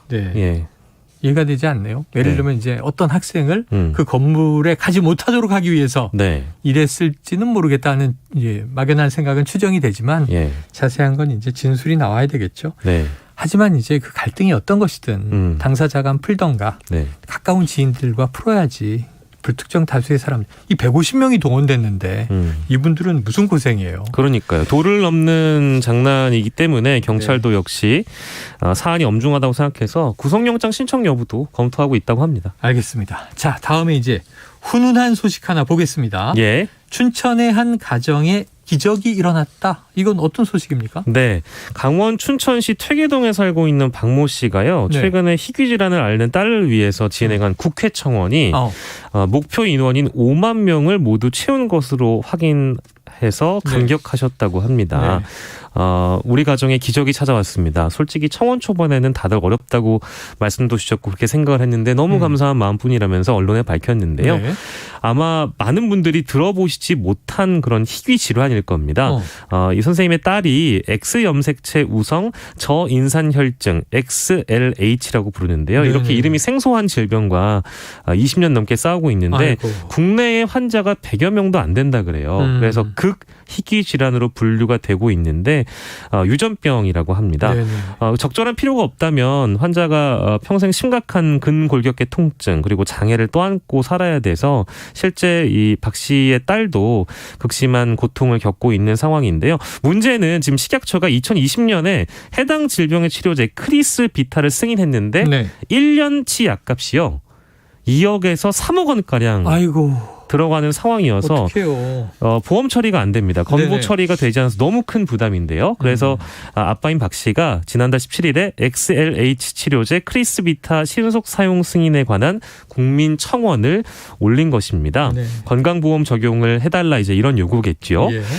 한 달 안에 5만 명 이상 동의를 얻으면 국회 보건복지위에 청원이 회부되지만 20일이 지났는데 1만 명만 참여했고 요건이 충족되지 못하니까 동문회 그리고 춘천에 있는 지역사회, 인터넷 대형 커뮤니티 등에 이제 박 씨 가정의 사연이 막 알려졌어요. 네. 급물살을 타서 11월 14일 오후 1시 36분쯤에 5만 명의 동의를 얻었고요. 소관위원회인 보건복지위에 넘겨졌습니다. 즉 20일 동안 1만 명 동의를 얻었는데 나머지 열흘에 4만 명을 채운 셈이니까 예. 실로 놀라울 일이고 네. 기적이라고 봐도 무방할 정도인데요. 따님께서 이런 얘기를 했다고 하네요. 아빠 나 이제 유명해진 거야? 이런 어리둥절한 반응을 보였다고 하고요. 아빠께서는 박 씨는 선진국에서 복지를 공부해 자기 같은 희귀 질환자에게 도움을 주고 싶다는 따님이 선진국에서 복지를 공부해서 자기 같은 희귀 질환자에게 도움을 주고 싶다 이런 꿈을 얘기했다고 하니까요. 마음이 따뜻해지는 소식일 수밖에 없는 것 같습니다. 이렇게 고통받는 분들이 또 다른 사람들의 고통에 네. 공감을 더 많이 하시는 경향이 있습니다. 네. 우리도 함께 이런 마음을 좀 많이 열었으면 좋겠다는 생각이 드는 따뜻하지만 또 가슴 아픈 소식이에요. 네. 이 자녀분이 이런 희귀병을 앓고 있는데 뭐 약값이 1년에 2억이나 든다. 어떻게 하겠습니까? 그러니까 실제로 그 저인산 혈증 이런 XLH 같은 극 희귀 질환뿐만 아니라 여러 희귀 질환들이 많이 있잖아요. 많죠. 그런데도 불구하고 여전히 이 질환뿐만 아니라 다른 희귀 질환에서도 건보 적용을 못 받는 사례가 너무 많아서요. 실제로 경제적으로 부담도 크고 이런 거는 이런 일을 하라고 실제 정치가 존재하는 것인데 그렇죠. 그래서 청원도 필요한 것이고요. 그렇죠. 이럴 때 정치의 역할이 필요하다라고 강조드리고 싶습니다. 자, 약은 있는데 네. 돈 때문에 치료를 못 받는다. 이거는 정말 있어서는 안 될 일이고. 그럴 때 참 그 부모 입장에서는 대한민국이 선진국인데 왜 우리 자녀들은 혜택을 받지 못할까 이런 고민이 크실 것 같아요. 그렇습니다. 네. 자, 또 다음 소식 하나 더 보겠습니다. 네. 자, 클림트 유명한 화가죠. 오스트리아의 화가인데 클림트 작품에 검은 액체가 이게 기후활동가들의 명화 테러라고요? 네, 명화 테러인데요. 오스트리아에서 벌어졌습니다. 아이고. 오스트리아 환경운동단체인 오스트리아 마지막 세대 환경단체 운동 이름인데요. 현지 시간 15일 빈에 있는 레오폴트 박물관에 전시되어 있는 클림트의 1915년 작품 죽음과 삶에 페인트로 추정되는 검은색 액체를 뿌리는 영상을 트위터를 통해 공개했고요. 실제 사진도 인터넷에 많이 있는데 안타깝습니다. 이 단체 소속 활동가는 해당 영상에서 우리 사회에 대한 사형 선고라고 부르는 석유, 가스, 시추 활동에 항의한다라고 말하면서 이 문제를 우리는 50년간 알고 있었고 조치를 하지 않으면 지구가 무너질 것이라고 밝혔다고 해요. 뭐 보호 유리가 있다고 합니다. 그래서 작품 자체는 크게 훼손되지 않았지만 네, 박물관 측은 피해를 입은 것이죠. 그래서 박물관 측은 그렇게 밝혔습니다. 그림 자체는 손상되지 않았지만 벽과 바닥뿐 아니라 보호 유리와 프레임이 심각하게 훼손된 것은 분명하다라고 밝혔고요. 이 사건에 대해서 오스트리아 문화부 장관이 예술 작품에 대해 돌이킬 수 없는 손상을 감수하는 것은 잘못된 것이다. 기후 위기 대응과 예술 문화는 싸우는 관계가 아니라 동맹이 돼야 한다고 강조했습니다. 저도 격하게 동의합니다. 그렇죠. 예를 들면 이게 기후 환경을 망가뜨리는 우리 지금 문명 문화에 대해서 우리가 성찰적인 비판을 하고 바로잡아야 하지만 이 클림트의 그림이 죄가 있는 건 아니잖아요. 그렇죠. 알겠습니다. 이게 사회적 이목을 끌기 위해서 이런 명화 테러를 하는 건 알겠는데 뭔가 좀 이게 예술과 문화 그리고 이런 환경 운동은 동맹 관계여야 한다. 울림이 좀 있네요. 이럴 때마다 어떤 시위 이런 문화도 참 좋은 것인데 어쨌든 민주주의 사회에서 당연한 것인데요. 여기서 과격한 것은 어느 정도의 선을 우리가 생각해 볼 수 있는지 그 대목을 또 엿볼 수 있는 기사였습니다. 그 기준은 대중이 공감할 수 있느냐의 문제인 것 같아요. 그렇습니다. 저항을 하는데 대중이 공감하면 의미 있는 거고 아니면 과한 거겠죠. 자, 지금까지 스픽스의 박영식 에디터였습니다. 오늘 말씀 고맙습니다. 감사합니다.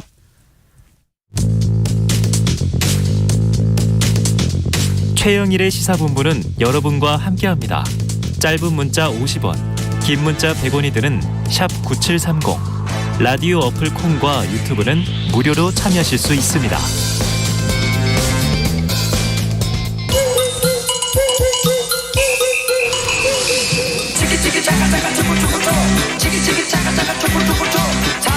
네, 시사본부를 단골로 애청해 주시는 분은 요 시그널이 나오면 아, 그분이 오셨구나.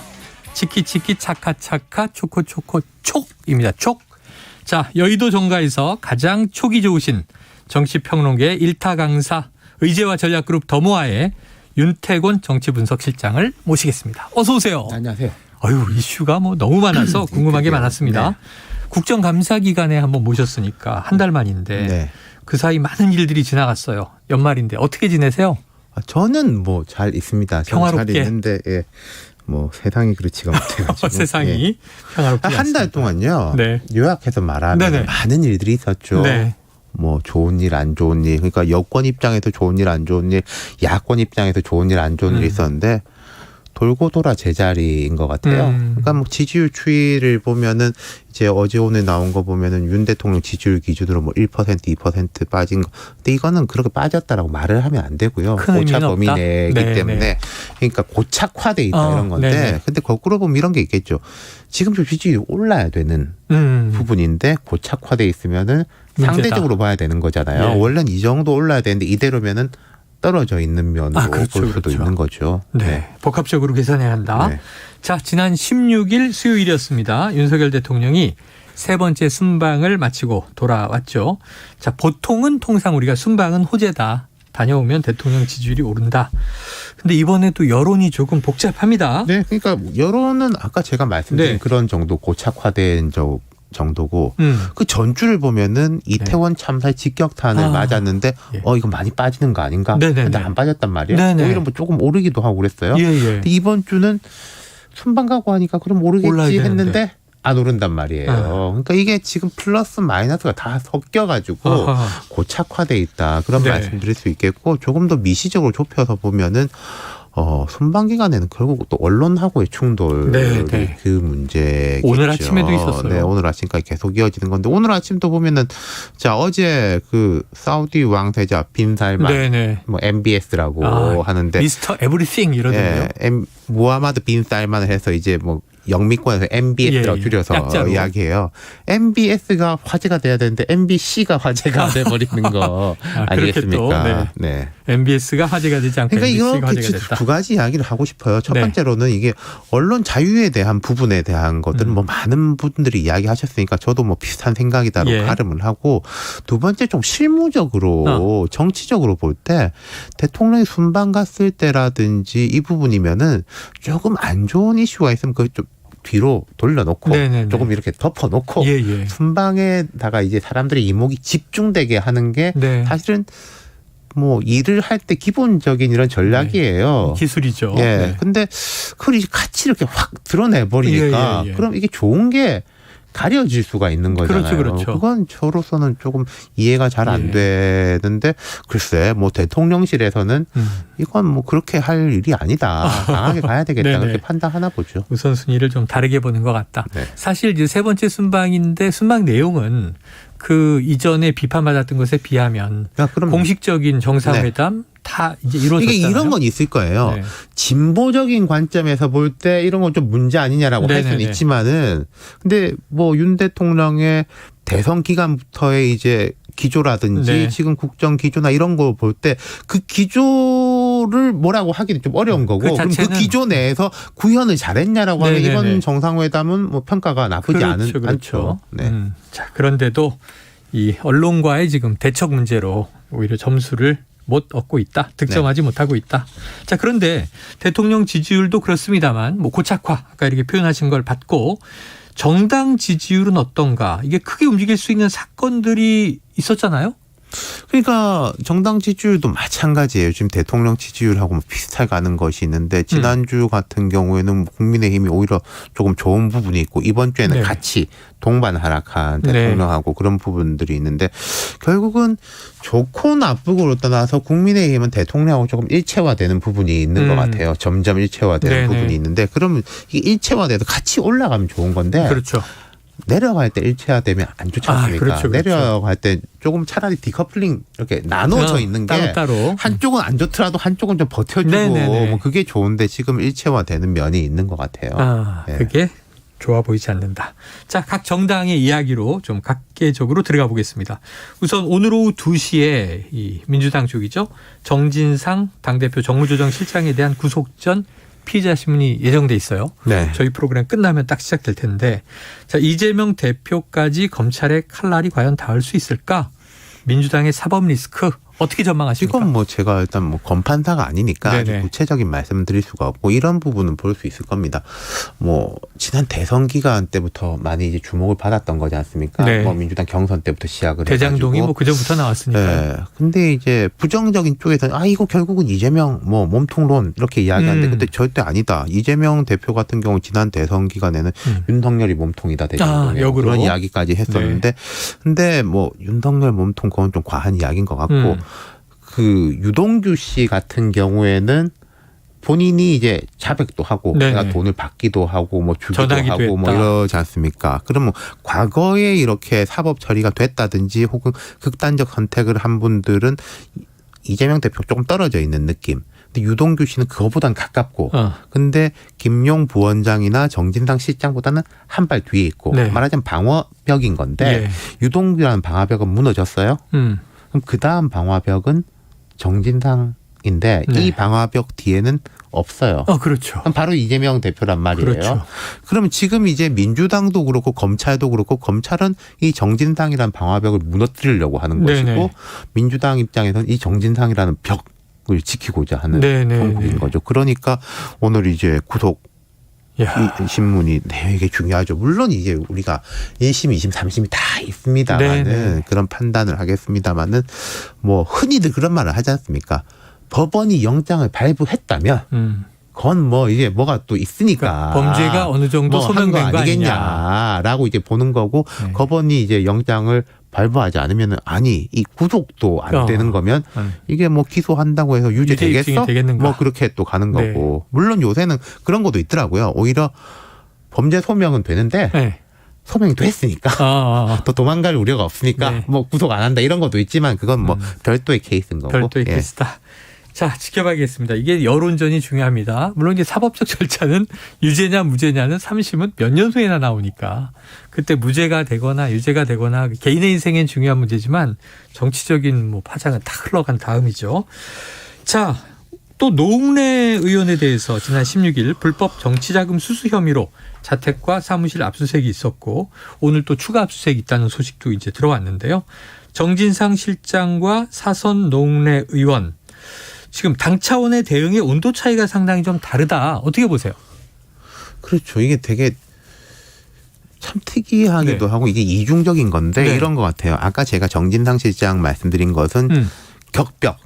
방화벽의 성격이기 때문에 대표를 민주당 지키려면 또 이 벽을 지켜야 된다. 근데 이제 노웅래 의원 같은 경우에 뭐 이게 어디로까지 확장될지 모르겠는데 이제 개인의 문제로 민주당이 그렇게 받아들이고 있는 것 같아요. 네네. 그러니까 그런 이제 성격적 차이는 있고 근데 외형적 차이를 보면은 노웅래 의원은 이 당의 중진 의원이고 그렇죠. 아버지 때부터 뭐 김대중 대통령하고 그렇죠. 정치했던 이제 양대 정치 명문가예요. 본인 사선 의원이고. 이런 사람은 본체 많지 않고 정진상이라는 사람은 뭐 민주당 의원들 이야기 뒤에서 이렇게 하는 것들은 우리 그 사람 얼굴도 모르는데 얼굴도 모르는 사람을 지켜야 되는 거고 일부 이제 민주당 의원들이 이렇게 일개 당직자를 지키기 위해서 당이 총력전을 벌인 적이 있었던 거 이런 얘기도 있었어요. 그러니까요. 이게 이제 그게 당직자가 아니라 이재명 대표하고 연결이 되는 상징성과 고리이기 때문에 그러하다라는 게 이제 정진상을 보호해야 된다고 주장하는 이제 민주당 내 이제 주류 그룹의 이제 명분인 것인데 또 이제 비주류 그룹에서는 근데 이 일이 무슨 대선에서 공식적으로 우리의 일도 아닌 거고 성남시장 시절 뭐 그런 일인데 그걸 왜 당이 지켜주냐 이런 이제 충돌을 하는 거죠. 그러니까 오늘 구속영장이 청구가 돼서 뭐 아마 통상적으로 보면 한 내일 새벽쯤에 나오지 않겠습니까? 이게 발부가 되면 그 부정적인 여론들은 훨씬 더 높아지겠죠. 높아지겠다. 근데 하지만 지켜야 된다는 쪽 입장에서는 구속영장까지 발부되면은 더 급하기 때문에 더 강하게 지키려고 하면서 내부적으로 이런 트러블이 생길 가능성이 있는 거죠. 자, 그런 이제 민주당 안에도 여러 가지 이제 악재들이 동시에 터지다 보니까 이게 좀 분산 효과가 있어요. 자, 어제 보도를 보면요. 자택에서 노웅래 의원 자택에서 현금 수억 원이 확인됐다. 한 3억 원 내외라고 하죠. 자, 오늘 그래서 이 돈을 확보하기 위한 추가 자택 압수수색에 들어갔다. 국민의힘은 지금 이게 이정근발 친문 게이트다. 민주당이 공세를 하고 있는데 이건 지금 아까 정진상 실장과는 다른 결의 또 문제란 말이에요. 어떻게 될까요? 이정근 전 사무부총장 그게 인지도가 높은 인물은 아니에요. 그렇습니다. 근데 이제 서초구에서 출마를 몇 번 했고 원외위원장인데 그래도 당 사무부총장까지 한 거면은 원외위원장 중에서는 말하자면 이게 급이 높다. 우리 이렇게 봐야 될 게 이정근이라는 분이 누구 청탁을 듣고 뭐 했을 때 이분은 자기 힘으로는 어려운 사람이란 말이에요. 내가 누구를 안다. 그러니까 실제로 그 사람한테 청탁을 했건 아니면 돈 받은 사람한테 부풀려서 이야기를 했건 간에 이름만 팔았건 네트워크를 하는 사람인 거지 본인이 결정을 하는 결정권을 가진 사람은 아니란 말이에요. 그렇기 때문에 파괴력이 더 큰 거예요. 오히려. 만약에 이분이 그냥 결정권을 가진 사람이면 이 사람 혼자가 나쁜 사람이 돈 받고 나쁜 짓을 했다로 끝날 수가 있는데 받아서 뭐 어디다가 전달하고 청탁을 대신하는 식이 됐다면 그게 큰 거고 그리고 또 노웅래 의원이 자기의 결백을 주장하면서 한 말입니다마는 이런 말을 한 게 태양광 탈원전으로 민주당 의원들을 앞으로 이제 엄청나게 압박하고 검찰이 이제 할 거다라는 거는 조금 이 양면성이 있게 들리는 거죠. 그러네요. 그러니까 검찰이 이렇게 이제 치고 들어올 거다. 검찰이 정치 수사를 하고 있다는 면이 있는 거 하고 또 하나는 나 빼고 이게 다 약한 골이야. 우리 다 나만의 일이 아니야. 이렇게 들리는 면도 있잖아요. 야, 그러니까 이제 이 의혹은 확대 가능성이 있다. 지금 이제 윤 시장이 말씀드리면서 그런 생각이 듭니다. 또 이 정진석 국민의힘 비대위원장 쌍방울 그룹 대북 송금 의혹을 거론하면서 이 문 전 대통령을 겨냥하기도 했어요. 그래서 아까 참 이게 굉장히 전선이 넓혀져 있는 게 문 전 대통령, 이재명 현 대표 그리고 그 밑에 사안이 너무 많은데 쌍방울도 있어요. 저는 모르겠어요. 이게 이정근 전 사무부총장 건은 이게 뭐 어쩔 수가 없는 면이 있는 것 같아요. 그 돈 줬다라는 사람이 말하자면 폭로를 한 거지 않습니까? 내 돈 받아가지고 뭐 해결해 준다고 해놓고 해주지도 않았다라고 폭로를 한 거니까 뭐 어쩔 수 없는 면이 있는데 정진석 비대위원장 이게 문 전 대통령 이름까지 꺼낼 필요가 있느냐 보세요. 그러면은 이재명 대표가 있고 동래 의원은 조금 비주류에 속하는 분이에요. 현 주류, 비주류. 문 대통령 뭐 다 한꺼번에 전쟁을 다 치를 만한 이게 뭐 모르겠습니다. 사법적으로 드러나는 것에 대한 수사는 해야 되겠지만은 정치적으로 볼 때 국민의힘이 그럴 역량이 되나 모르겠네요. 네. 자, 국민의힘은 그냥 이제 뭐 상대당의 흠결이니까 뭐 다 언급하는 것 같긴 한데 전략적이진 않다. 이런 생각이 드네요. 자, 국민의힘 내부 이야기로 또 들어가 보겠습니다. 다른 이야기보다 제일 먼저 여쭤보고 싶은 게 이거예요.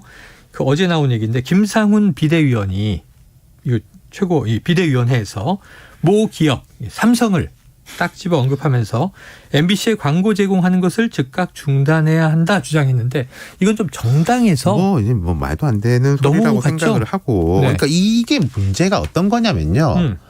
대통령이 세게 나가면은 그 뒤에 있는 사람들은 더 세게 나가려고 한단 말이에요. 그리고 뭐 대통령이 한 1 이야기하면은 나는 1 이야기에서는 태도 안 나니까 더 보태야 돼. 뭐 그럼 누가 2, 3 이야기하면 아유 나는 한 5. 그럼 저쪽에 있는 사람은 멀리 떨어질수록 10.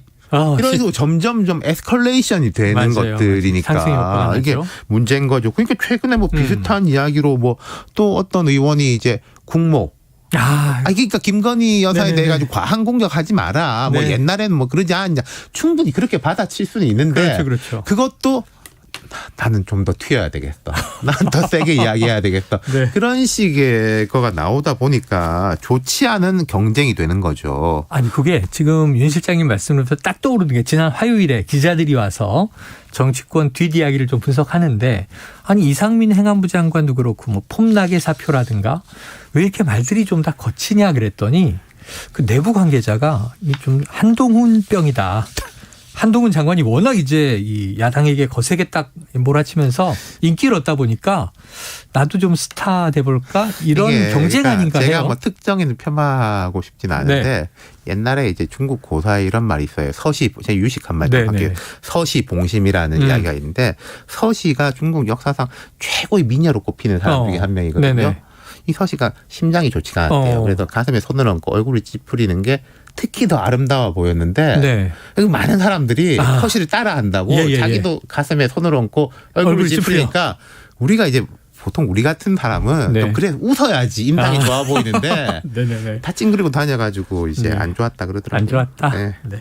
자, 따라하기 말고요. 자기의 강점을 개발해야죠. 누구나. 일반인은 웃고 살아야죠. 그럼요. 정치권이 아니라 해도 이건 그냥 인생 진리입니다. 자, 윤석열 대통령 오늘 출근길에 도어 스태핑을 했는데 이 MBC 전용기 배제 또 특정 기자 2명과만 만났다.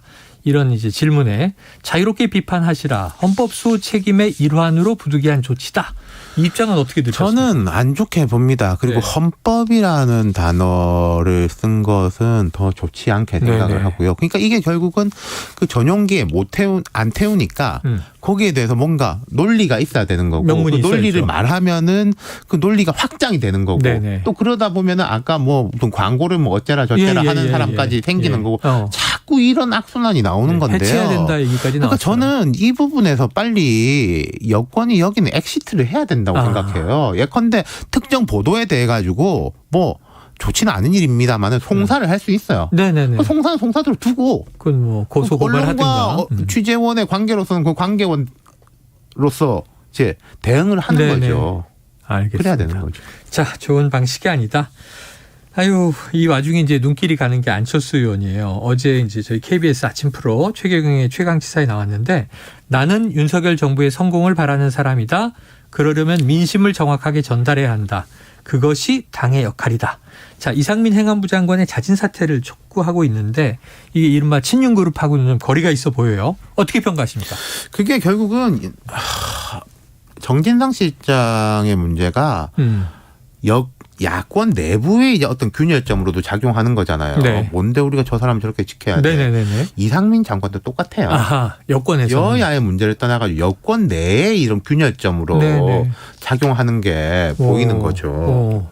아주 두 가지가 데칼코마니처럼 굉장히 비교해서 얘기해 주시니까 또 새롭게 보이는 것 같습니다. 그리고 앞으로 전당대회가 진행되면은 조금 이런 이야기가 나올 수밖에 없을 것 같아요. 그러니까 네. 뭐 반윤 뭐 예컨대 이준석 전 대표나 유승민 전 대표 같은 너무 과한 거 아니냐. 하지만 우리가 이렇게 이른바 찐윤 이렇게 갈 수는 없는 거 아니냐라는 식의 흐름은 많이 형성이 될 것 같아요. 최근에 장제원 의원하고 이제 이용 의원이 주호영 원내대표에 대해 가지고 아니 그걸 굳이 뭐 저 사람들 퇴장시켜야 되냐라고 했을 때 당내 반응이 별로 안 좋았단 말이에요. 거기에 대해 가지고 그게 이제 당에 좀 기저에 있는 흐름이라고 볼 수 있죠. 그럼 이제 총선이 다가오니까 이제 1년여 남았는데 지금 핵심이 뭐냐 하면은 이 당협위원장 지금 뭐 60여 곳의 당협위원장을 새로 뽑아야 되는 상황인데 여기서 좀 당내 갈등이 개파간, 뭐 친윤, 비윤, 반윤으로 이제 본다면 좀 격돌이 일어날 걸로 그러니까 예상하십니까? 뭐 총선을 앞두기도 하지만은 더 좁혀서 보면 전당대회를 앞두고 있기 때문에 누구 쪽에 가까운 사람을 할 것이냐 이런 건데 저는 지금 국민의힘 입장에서는 이게 약간 배부른 고민이기도 하다 싶어요. 총선 전체 좀 파이를 늘려놔야지 그걸 어떻게 우리가 나눠 먹을 거냐. 내가 더 먹니 네가 더 먹니 할 건데 파이가 점점 줄어들고 있는 느낌이 있잖아요. 네, 알겠습니다. 자, 아까 이제 윤 실장님이 이제 지지율, 대통령 국정 지지율 1% 빠졌다. 최근 여론조사라 그것만 말씀드릴게요. 갤럽 자체 조사고요. 지난 15일에서 17일 성인 남녀 1,002명을 대상으로 조사했습니다. 자세한 내용은 중앙선거 여론조사 심의위원회 홈페이지를 참조하시면 되겠습니다. 자, 이거 하나만 총평을 좀 짧게 들어야 될 것 같아요. 어제 뭐 빈살만 왕세자, 사우디 왕세자 경기 하도 화제니까 지금 뭐 한 한국에 20시간 정도 머물렀고 대통령, 뭐 장관들과의 확대 회의, 또 오찬, 그다음에 재계 총수들을 쭉 만났단 말이에요. 자, 20시간 머물렀고 26건의 계약과 양해각서, MOU 체결, 이 금액은 한 40조 원에 달한다. 제2의 중동붐이 것이냐. 지금 언론은 대대적으로 보도하고 있어요. 어떻게 보십니까? 성과가 있겠죠. 그리고 이 사우디에서 뭔가를 하려면요. 기본적으로 대한민국을 안 끼우고 하기가 어렵습니다. 중동에서 큰 공사를 하려고 하면 그렇고 항상 어느 정권이든지 간에 뭐 MOU 체결했다라고 하는데 나중에 보면 실도가 없다 이런 말도 나오는데 맞아요. 빈살만 같은 경우 지난번에 반이었다 그래요. 한 50%. 네. MOU 한 게 계약으로 이어진 그렇죠. 게. 이번에도 40조인데 반이면 20조지 않습니까? 네. 대단한 거죠. 그렇죠, 그리고 그렇죠. 어제 보면은 모르겠어요. 이게 약간 좋지 않은 면도 있던데 왜요? 우리나라 이제 8대 재벌 쭉 이렇게 한 줄로 줄 서가지고 한꺼번에 올려왔어요. 그 재벌이라는 분들이 돈 되니까 뭐 속된 말로 이게 체면 이런 거 다 하고 비즈니스 하는 가는 거 아니겠습니까? 네네. 또 그냥 그런 면에서 볼 수 있을 것 같아요. 네. 윤 실장님이나 저도 뭔가 연결될 게 있으면 저 뒤에 줄을 서겠죠. 자, 우리는 또 수출 국가니까 말이죠. 알겠습니다. 야, 지금 뭐 청취자 반응이 엄청납니다. 0311님, 윤태곤 실장님 조곤조곤 쏙쏙 전달력 최고십니다. 보통뿐이 아니에요. 자, 1457님은요. 대한민국 정치 시사 대표 윤태곤. 야, 좀 카타르에 가셔야 할 판입니다.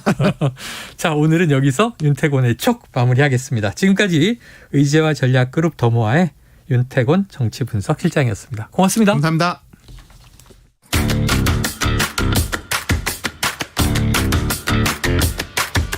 지금 여러분께서는 KBS 1라디오 최영일의 시사본부와 함께하고 계십니다.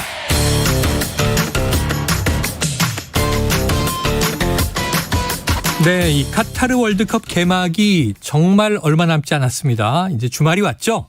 이번 주말 지나면 바로예요. 다음 주부터는 이제 월드컵 분위기예요. 지금 카타르 도하에 가 있는 이 원래 스포츠본부 함께해 주시던 KBS 정윤호 스포츠 PD를 국제 전화로 연결해서 현지 분위기를 들어보겠습니다. 자, 정 PD님 잘 지내고 계십니까?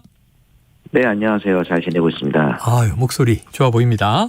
지금 카타르가 현지 시각으로는 몇 시예요? 지금 이제 오전 7시입니다. 아이고. 카타르 도하랑 한국이랑 이제 6시간 시차가 나기 때문에 이제 아침에 일어나서 준비를 하고 있었습니다. 아, 아침에 일어나서 지금 이제 하루 일과를 준비하고 있는 시간입니다. 네네. 정 PD가 출국한 지가 빨리 가셨기 때문에 지금 3주가 지나고 있어요. 그러면 네. 시차라든가 현지 생활에 잘 적응하고 있는지 궁금한 게 있고요.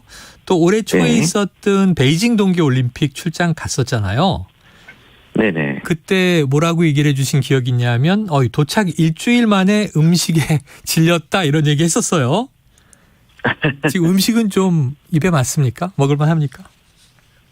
그때 베이징에서 너무 힘들었었어 그런지 이번에는 그래도 다행히 좀 잘 챙겨 먹고 있습니다. 그리고 그때 같은 경우에는 코로나19의 여파로 차단된 것들이 많았다면 이번에는 차단된 것들이 많이 풀려 있는 상태입니다. 도하 같은 경우에는 뭐 아직까지는 코로나의 여파에서 많이 좀 해방된 느낌도 있고, 네. 그래서 이제 뭐 다양한 음식들이 많아요. 사실은 카타르 같은 경우는 전통 음식이다. 이거다 할 음식은 없지만 그만큼 뭐 터키라든가 레바논이라든가 아랍 인도 요리라든가 정말 세계 각국의 음식들이 많이 있거든요. 네. 그러다 보니까 이것저것 챙겨 먹고 있긴 한데 아마 대회 들어가면 또 바빠져가지고 뭐 밥도 잘 먹지 못하고 그런 상황이 될 것 같긴 합니다. 그러면은 지난 3주 동안 그 현지에서 드신 것 중에 뭐가 제일 맛있었습니까? 한식이 제일 맛있던데요. 역시 한국 사람은 어쩔 한국 수가 없어요. 식당들도 많이 있어가지고. 그래요? 네, 한식도 잘 챙겨 먹고 그렇습니다. 네, 그건 다행이네요. 자, 이 중동의 네네. 뜨거운 기후로 인해서 뭐 이 사상 최초의 겨울 월드컵이 된 상황인데 지금 현지에서 느끼고 있는 그 카타르의 날씨는 어떻습니까? 우리나라로 따지면은 늦여름이나 이제 초가을 정도거든요. 한 9월 말에서 10월 초 정도고 그냥 뭐 더위를 좀 많이 타시는 분들 입장에서는 아직도 여름 같은 얘기를 하시는 분들도 계세요. 원래 카타르가 한 11월 넘어가면서부터는 그래도 조금 바람도 불고 쌀쌀한 경우도 많다고 하는데 네네. 올해 같은 경우는 좀 이상 기온까지는 아니더라도 기온이 좀 높고 상당히 습한 편이라고 합니다. 네네. 그래도 이제 우리나라보다는 훨씬 습도가 낮기 때문에 그늘에 들어가면 좀 시원한 편이긴 하고요. 네. 아침 저녁으로는 조금은 선선한 느낌이 좀 있어서 사실 야외 야장 테이블 이런 것들 좋아하시는 분들 입장에서는 네. 굉장히 괜찮은 날씨이긴 한데 아직도 한낮에 돌아다니면은 5분 정도만 지나도 태양의 열기가 너무 뜨겁거든요. 햇빛이 너무 뜨거워서 조금 더 그늘을 찾아다니게 되는 그런 날씨 속에 있습니다. 그래요. 중동이잖아요. 하지만 이제 우리나라보다는 훨씬 덥다. 하지만 그 한여름은 아니고 아침 저녁은 선선하다. 자, 이 경기장 내에 이 에어컨들이 설치돼 있어서 경기 뛰는 선수들에게 어떤 영향 미치는 거 아니야? 이런 얘기도 있는데 어떻게 왜 좀 보여주세요?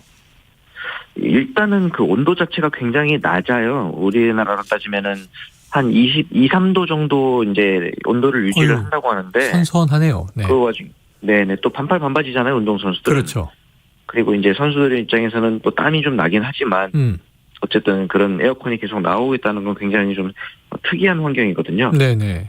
그리고 이제 거기다가 사방에서 이렇게 에어컨 굉장히 강풍으로 틀어놓은 상태라고 보시면 됩니다. 그래서 뭐 그렇게 다른 종목에 비해서 축구라는 게 바람의 영향을 많이 받는 스포츠는 아니지만 선수들 입장에서는 조금은 생소할 수도 있겠다 뭐 이런 생각도 들기는 했습니다. 그래요. 지금 얘기를 들으면서 우리나라에서는 이제 여름에 피서 갈 때 극장으로 가잖아요. 시원한 에어컨에 그냥 영화 보러 가는데 그런 환경에서 축구를 본다. 선수들은 또 그라운드를 직접 뛰어야 하니까. 자, 이제 개막은 사흘도 남지 않았습니다. 자, 카타르 도하의 길거리 분위기는 어떤가 궁금한데 좀 월드컵 축제 분위기가 고조되고 있습니까? 한 일주일 전까지만 해도 그런 분위기가 거의 없었어요. 아직도 공사 중인 경우도 많았고 사람들도 그냥 월드컵 분위기라기보다는 생업에 종사한다는 느낌이 많았는데 이제 카타르 여기 시간으로 16일 오후 2시부터 해서 이제 공식적으로 팬 페스티벌 행사들이 이제 시작을 했습니다. 네네. 그러면서 이제 루사일이라든가 이제 수쿠와키프, 이제 카타라 이런 카타르 도하 각지에 있는 관광지에서 각종 행사들을 좀 시작을 했습니다. 그러면서 퍼레이드 공연 같은 것들도 좀 하고 사람들끼리 이제 335 모여가지고 노래도 부르고 그다음에 깃발도 흔들고 하면서 각종 행사들을 많이 하고 있고요. 본격적으로 이제 19일 내일부터는 팬 페스티벌이 경기가 이제 페스티벌이 시작을 합니다. 그러면서 해외 유명 가수들 그리고 이제 DJ들까지도 모여가지고 이제 팬존이라고 불리는 이제 팬 페스티벌 공연장에서 각종 행사를 좀 준비하고 있다 그러는데 솔직히 저는 아직까지는 바빠가지고 거기까지는 나가보지 못했는데요. 나가봐서 이제 취재했던 분들 얘기를 들어보면은 생각보다 인파도 굉장히 많고 팬들도 이제 슬슬 각국에서 들어오고 있다고 합니다. 네, 자, 한 일주일 전부터 여러 가지 행사가 이어지면서 이제는 좀 분위기가 달아오르고 있다. 자, 이 떠나기 전에도 이제 물어본 기억이 있는데요. 이 야외 음주가 엄격히 제한돼 있다 보니까 구역을 따로 이제 정해놨다 이런 얘기 하셨는데 지금 중계 준비로 바쁘겠지만 현지 도착해서 이제 3주 지났으니까 술 한 잔 정도 하지 않았는가 싶은데 경험담 있어요? 아직까지는 뭐 음료수 이제 주류를 살 수는 없는 상황이고요. 네네. 그런데 이제 외국인들을 위해서 원래 이제 카타르 자체가 호텔에서는 외국인들 상대로 이제 여권을 검사한 이후에 이제 주류를 판매를 하고 있긴 합니다. 네네네. 우리나라 돈으로 하자면은 이제 생맥주 한 잔이 한 15,000원에서 이제 2만 원 정도. 비싸네요. 굉장히 국내 물가에 비싼 비하면. 가격이기도 하고 그렇죠. 그리고 이제 뭐 다양한 주류가 있지도 않고요. 아무래도 이슬람 국가다 보니까 다만 이제 카타르 문화 특성상 낮에 굉장히 덥잖아요. 네네. 그래서 이제 이 카타르 사람들 같은 경우는 저녁에 한 8시, 9시 이때부터 본격적으로 밖에 나오더라고요. 그래서 이제 우리나라로 따지면은 흔히 말하는 해피아워, 할인 행사를 하는 시간들이 있는데 요 시간이 밤 12시까지 이어지는 경우가 많아요. 늦은 밤 그러니까 문화가. 대부분의 경우에는 요거를 통해서 소위 말하는 1+1 행사라든가 네네. 아니면 이제 뭐 할인 혜택을 조금 주는 그런 경우들이 있긴 한데 그래도 여전히 국내에서 이제 편하게 마시던 문화를 생각해 보자면은 카타르에서는 조금 생경한 주류 문화가 되겠습니다. 네, 살짝 피해갔네요. 그러니까 마셨다는 거예요, 안 마셨다는 거예요?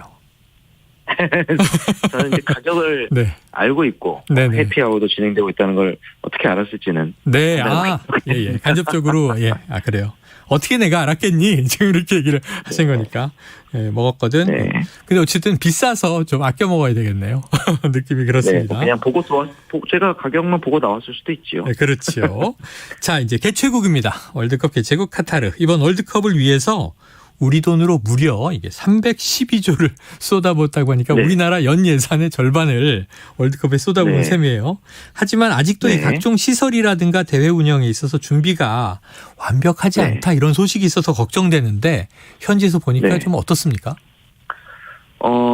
솔직히 말씀드리자면은 그런 걱정이 맞을 것 같은 게 물론 이제 시설이라든가 이제 그런 제반적인 측면에서 노력을 많이 한 건 맞지만 제가 여기 와서 느꼈던 가장 큰 불편함 같은 경우에는 이제 소위 말해서 조직이라든가 이런 쪽에서 노력하는 부분들과 실제로 실무를 담당하는 직원들과 사이에 뭐랄까 어떤 동기화가 잘 안 되고 있다라는 점을 굉장히 많이 받았거든요. 그래요. 특히나 이제 카타르 같은 경우는 90% 이상의 사람들이 외국인이다 보니까 다양한 국적의 사람들이 서로 모여가지고 업무도 하고 의사소통도 하고 이러다 보니 그런 소통이 잘 안 되는 모습들이 좀 많았거든요. 그래서 이제 뭐 예를 들자면은 뭐 오늘은 이 도로로 다닐 수 없었는데 내일은 다닐 수 있고 다음 날은 또 못 다니고 그런 상황들이 비일비재한 그런 상황입니다. 그래요. 자, 이 현지 분위기를 전하던 덴마크 TV의 뉴스팀이 카타르의 보안 요원들에 의해서 촬영을 제지당했다 이런 소동이 좀 보도가 된 바가 있어요. 현재가 있는 방송 제작진으로 좀 느끼는 불편함들이 있습니까?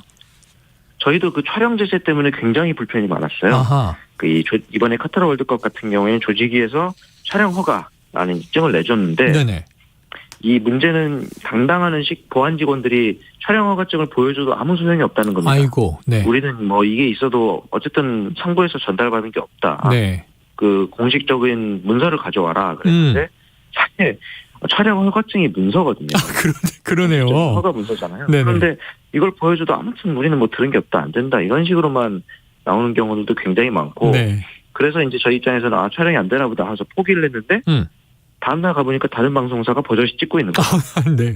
이게 어떻게 된 거예요? 굉장히 좀 당황스러운 상황들이 있었는데 그러다 보니까 이제 저희 입장에서는 획일화된 기준이 없다 보니 이렇게 되면은 저희 이제 솔직히 그런 생각도 듭니다. 뭐 그냥 찍으면 되는 건가라는 생각도 들기도 하고 이런 카타르 조직에서 하는 말을 올곧이 믿을 수만은 없는 거 아닌가 이런 걱정도 들고 아직까지는 그런 어떤 획일화된 기준이 없다는 게 조금 불편한 상황입니다. 또 막 막무가내로 찍다가 잡혀가고 그러지 마세요. 걱정이 좀 되네요. 그럼요. 네, 알겠습니다. 자, 이 국내파 대표팀 선수들이요 이번 주 초에 카타르에 도착을 했고 또 해외파 선수들도 속속 합류를 해서 완전체를 이뤘습니다. 자, 훈련 현장 혹시 보셨습니까? 네, 지금 이제 우리나라 대표팀 같은 경우에는 알레글라 트레이닝 센터에서 이제 연습을 하고 있는데 아직까지는 이제 좀 화기애애한 분위기 속에서 가볍게 현지 적응을 하는 경우들이 많았고요. 예. 참고로 이제 그 우리나라 선수들 입국을 할 때 이제 워낙 새벽 시간임에도 불구하고 취재진들의 열기가 굉장해가지고 네. 사실은 그 필름 라인이 살짝 무너질 뻔한 그런 사고가 날 뻔한 상황도 있었거든요.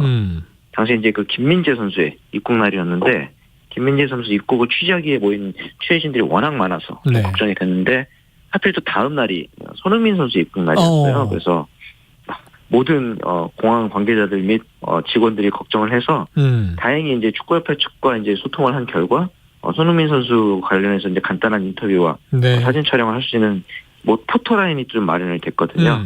그 덕분에 이제 손흥민 선수의 입국과 이제 취재 등이 좀 원활하게 마무리될 수 있었습니다. 알겠습니다. 자, 그동안도 뭐 새로운 룰 같은 거 우리 정 PD가 많이 전해주셨는데 이번 월드컵부터 도입되는 시스템이 있다고 들었어요. 반자동 옵사이드 판독 기술. 근데 이게 비디오 판독 이 VAR하고는 어떻게 다른 거예요? 이 옵사이드 시스템 같은 경우는 이번에 FIFA에서 EFI라 그래서 이제 지금 조금 더 이제 강화된 기술이라고 이제 많이 홍보를 하고 있는데 이제 쉽게 말씀드리자면 옵사이드 시스템을 자동적으로 이 테니스 같은 경우에는 호크아이라 그래서 이제 자동적으로 이제 레이더 등을 통해서 이제 판독을 하는 것처럼 이제 심판이 이제 자의적으로 카메라 등을 통해서 보는 게 아니라 레이더 등을 통해서 이제 최첨단으로 판독을 할 수 있게 되는 기술이다 이렇게 보시면 될 것 같고 이날 이제 발표 시연장에서 피파의 심판위원장을 맡고 있는 사람이 과거에 그 외계인 심판으로 유명했던 피에르지 폴리나였거든요.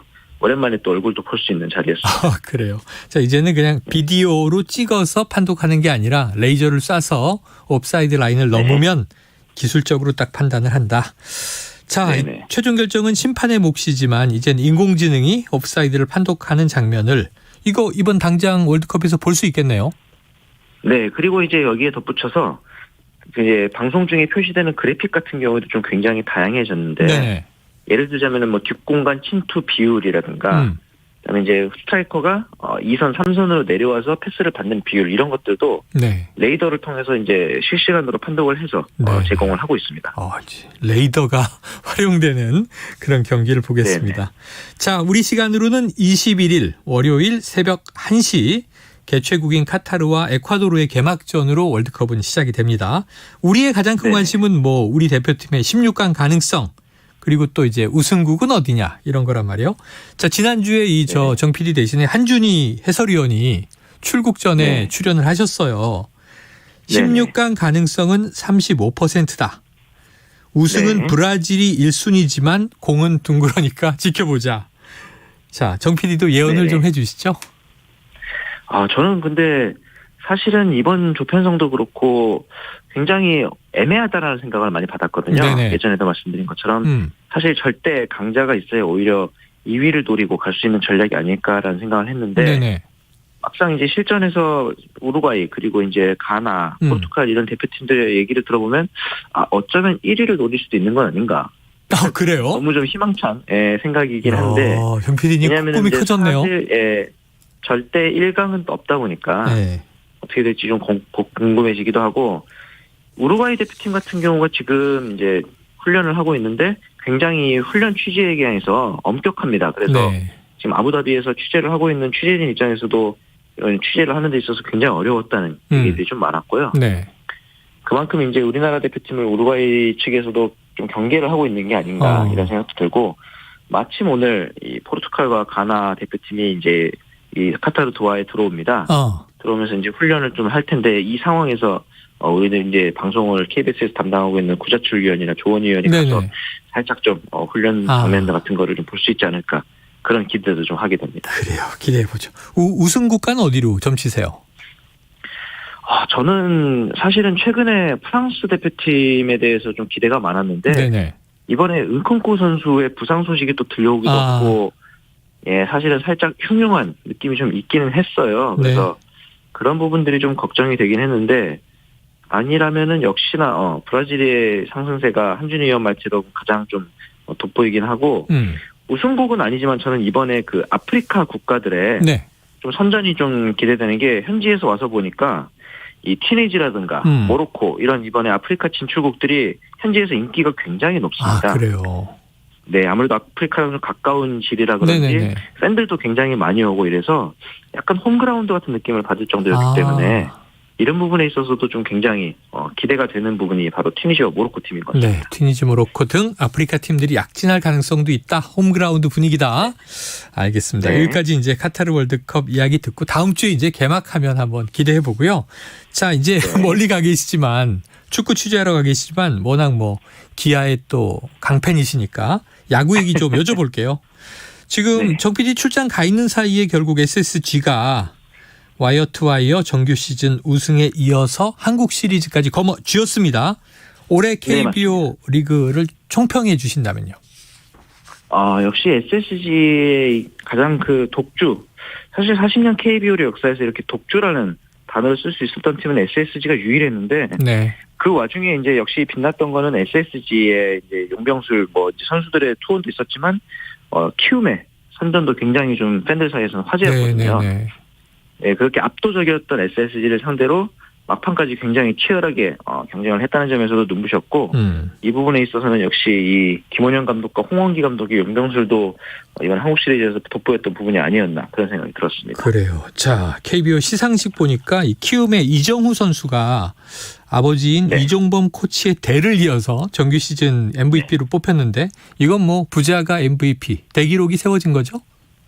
그렇죠. 이제 이 부자 MVP는 사실 메이저리그에서도 굉장히 드문 기록이거든요. 일본 프로야구도 그렇고 그러다 보니까 이제 사실 이정우 선수 입장에서는 모든 걸 다 가진 사람이 아니냐 이런 약간 칭찬과 어떤 질투 그런 얘기들도 있는데 여기에 또 이제 시즌 중반에 LG의 고우석 선수가 또 사돈지간이 된다는 얘기가 나오기도 했잖아요. 그렇죠. 그러면서 이제 정말 모든 걸 다 가진 그런 얘기도 있었고 한 가지 좀 재미있었던 게 이렇게 이정우 선수가 MVP 경쟁을 하고 시즌 막판이 되자 이 아버지인 이종범 LG 2군 감독이 했던 말이 날 것을 먹지 마라. 왜냐하면 이종범 선수가 과거에 이제 94년에 200안타에 도전을 하던 때 날 음식을 잘못 먹고 좀 배탈이 걸려서 고생했던 기억이 있다고 하더라고요. 그래서 그때 기억 때문에 딴 건 모르겠지만 날 것은 절대 먹지 마라. 그런 조언을 해줬다는 얘기도 들은 것 같습니다. 산 경험에서 나오는 아버지의 조언까지 들었다. 이런 에피소드를 전해주셨어요. 야, 오늘 카타르에서까지 이렇게 흥미진진한 얘기 전해주셔서 감사드리고요. 자, 오늘 얘기는 여기서 마무리하겠습니다. KBS 스포츠국의 정현호 PD였습니다. 고맙습니다. 네, 감사합니다. 예, 오늘 최영일의 시사본부 준비한 소식은 여기까지입니다. 저는 다음 주 월요일 낮 12시 20분에 다시 돌아올 텐데요. 자, 오늘 월드컵을 위해서 응원가 하나 띄워볼까요? 스포츠본부 정 PD 건강 잘 챙기시고 좋은 결과 가지고 오세요.